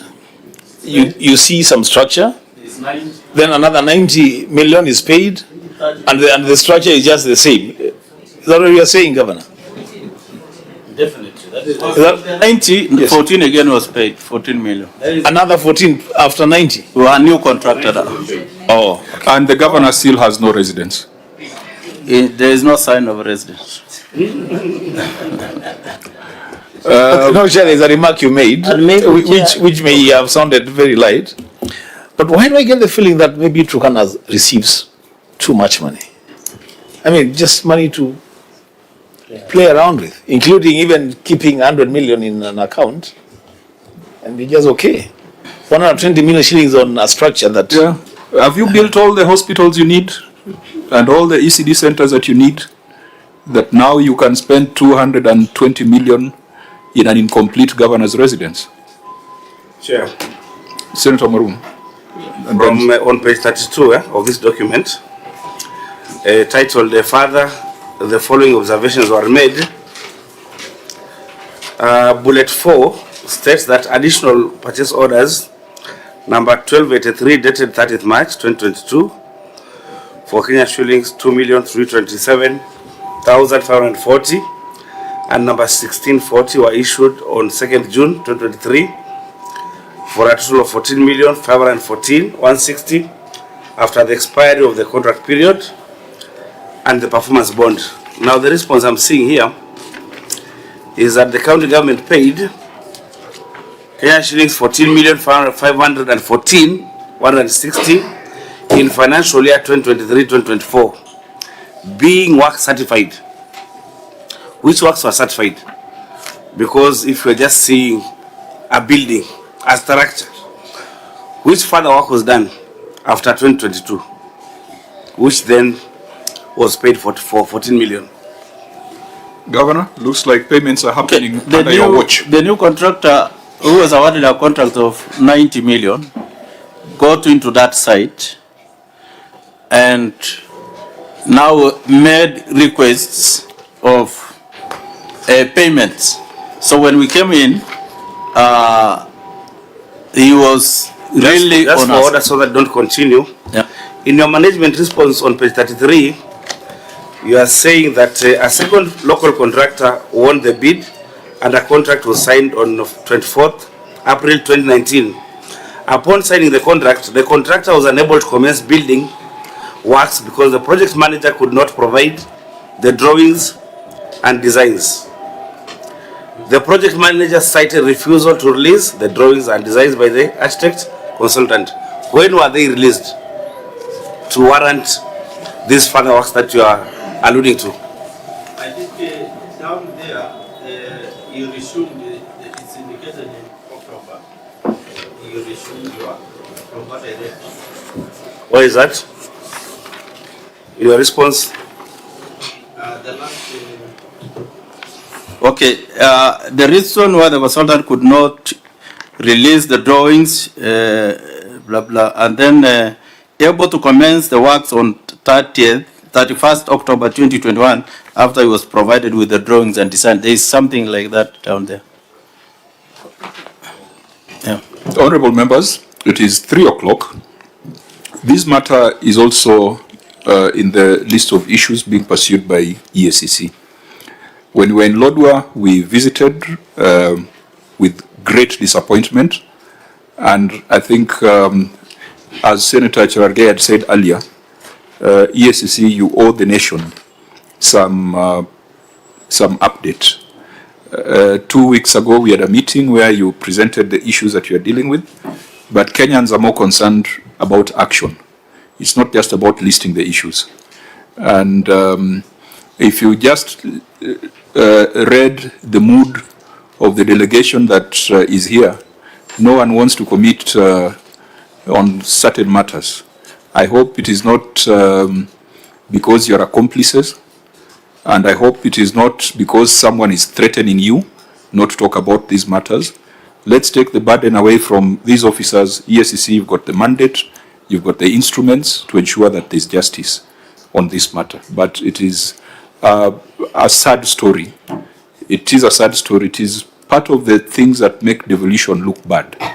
And we've been trying very hard to convince our brothers in the National Assembly that counties need more money. But they keep referring to cases like this as evidence that counties are underfunded and counties are mismanaged. Governor, we take note that some of these things happened before you went to the county, but 3 years later, it is now your duty to clean up and ensure that these things do not become white elephants when a lot of public funds have been put in. I believe if 120 million was paid to somebody and nothing was delivered, really, unless the money was paid in cash, but if it was paid through the bank systems, then it's easy to know who got the money and what happened to the money. And perhaps we need to have this conversation around recovery of assets. If assets are recovered as a result of some of these settlements that we are now seeing, should that money remain at the consolidated fund, or shouldn't that money go back to the entity that lost it? You know, in the case of Migori, where there was a settlement where the former governor surrendered certain assets, the people of Migori are saying that money should come back to us so that it can buy drugs and do the things that it was intended to do. So we hope we can recover some of these monies from the crooks and let that money come to Turkana to do what it was intended to do in the first place. We have a number of projects in this report. It will be difficult for us to go through them sitting in Nairobi. We had planned to come to Turkana about a month or so ago, but due to various other reasons, we did not come to Turkana. Honorable members, I want to propose that looking at the time and looking at the number of other stalled projects that are in this report, we've got a project implementation status where 216 projects were reviewed and 86 projects were still ongoing. This would be an opportunity for us to go back to Turkana and not just assess the situation of the projects, but also find ways of advising the county. I think sitting here, sometimes we soak in a lot of information from other counties and experiences from other counties. So we can do a visit to Turkana, project visits, but also capacity building. I think we need to have a conversation with the county assembly so that we encourage them and strengthen them to play their primary oversight role. Governor, when Senate came to Lodwar, I hope that there were some things that you learned or some things that you picked. So we'll not be tired, we'll not tire. People think that Lodwar is too far, but it's a 1-hour flight. I want to propose, honorable members, that the residual matters we can deal with at a physical visit in Turkana County. If that then is the case, then we bring this meeting to a close. We deal with closing remarks, if any. Auditor General, are you getting good cooperation from the entity? Thank you, Chair. Yeah, I would say, except for historical matters, as you have seen for yourself, on the current matters, we are getting very good cooperation from the team. Okay. Yeah. Any matter from the members of the committee?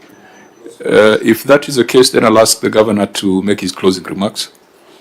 Okay, thank you, Chair. I think I want to say thank you to you, the Chair, and the honorable members. You've really been very supportive. I think when you visited Turkana together, we saw many things. As the county government, both the executive and the assembly, we were able to learn a number of things. So I think all your recommendations as a county, we take them seriously. And we have challenges on the past things, but because we are government, we are also getting hold of those things so that we are able to really reply a few Senate directives. And I think as Turkana County, you need, when you come to Turkana, you don't have to fly. Requesting that you drive along the road from Nairobi here or elsewhere to Turkana County, so that you are able. Kainuk is okay now. Yeah, whether it's okay or not, Chair, you need to interface with. He's trying to discourage us from going. Thank you, Chair. I think I am just extremely very happy. We are according the Office of the Auditor General the necessary support when they come. We provide documentation, except when documents are not there. Sometimes it's a reality. Some documents can miss, majorly on all those past projects. The Office of the ESCC have really been coming to Turkana County. They have not really met any other issues with Turkana. They do their job, they come back, and I think we are okay with the entire partnership. Thank you, Honorable Chair. Thank you. We'll close, and I want to encourage your team to be a team. I'm noticing that everyone is running their small fiefdom, and so information is not integrated very well. That sometimes happens when you have inherited a staff complement, but it's 3 years now. I think the team should settle. Whereas the governor takes political responsibility, takes ultimate responsibility as a CEO, we will not hesitate to identify and name individual officers whom we think have performed below what the law requires. And particularly those who belong to certain regulated professions, the advocates, the accountants, the human resource managers, the procurement managers. There are many instances here that will require us to escalate matters to the professional bodies for professional sanctions. So I just want to request the team that has accompanied the governor that yes, when we make recommendations, largely we will be condemning the CEO, but you will also not escape individual accountability and individual responsibility. There are many issues in Turkana. We have spoken about this over and over again, and we hope that when we come to the ground, it will not just be a grilling session, but it will be a knowledge sharing and experience sharing session. So we'll make arrangements, we'll alert you of the dates for proposed visit. Auditor General, I know that you are probably on the ground already on audit issues, so we'll tie it appropriately so that you are also available and it does not interfere with your audit schedule. The meeting is adjourned and we shall meet on notice on Monday. Thank you. Wish you a safe journey back to Turkana.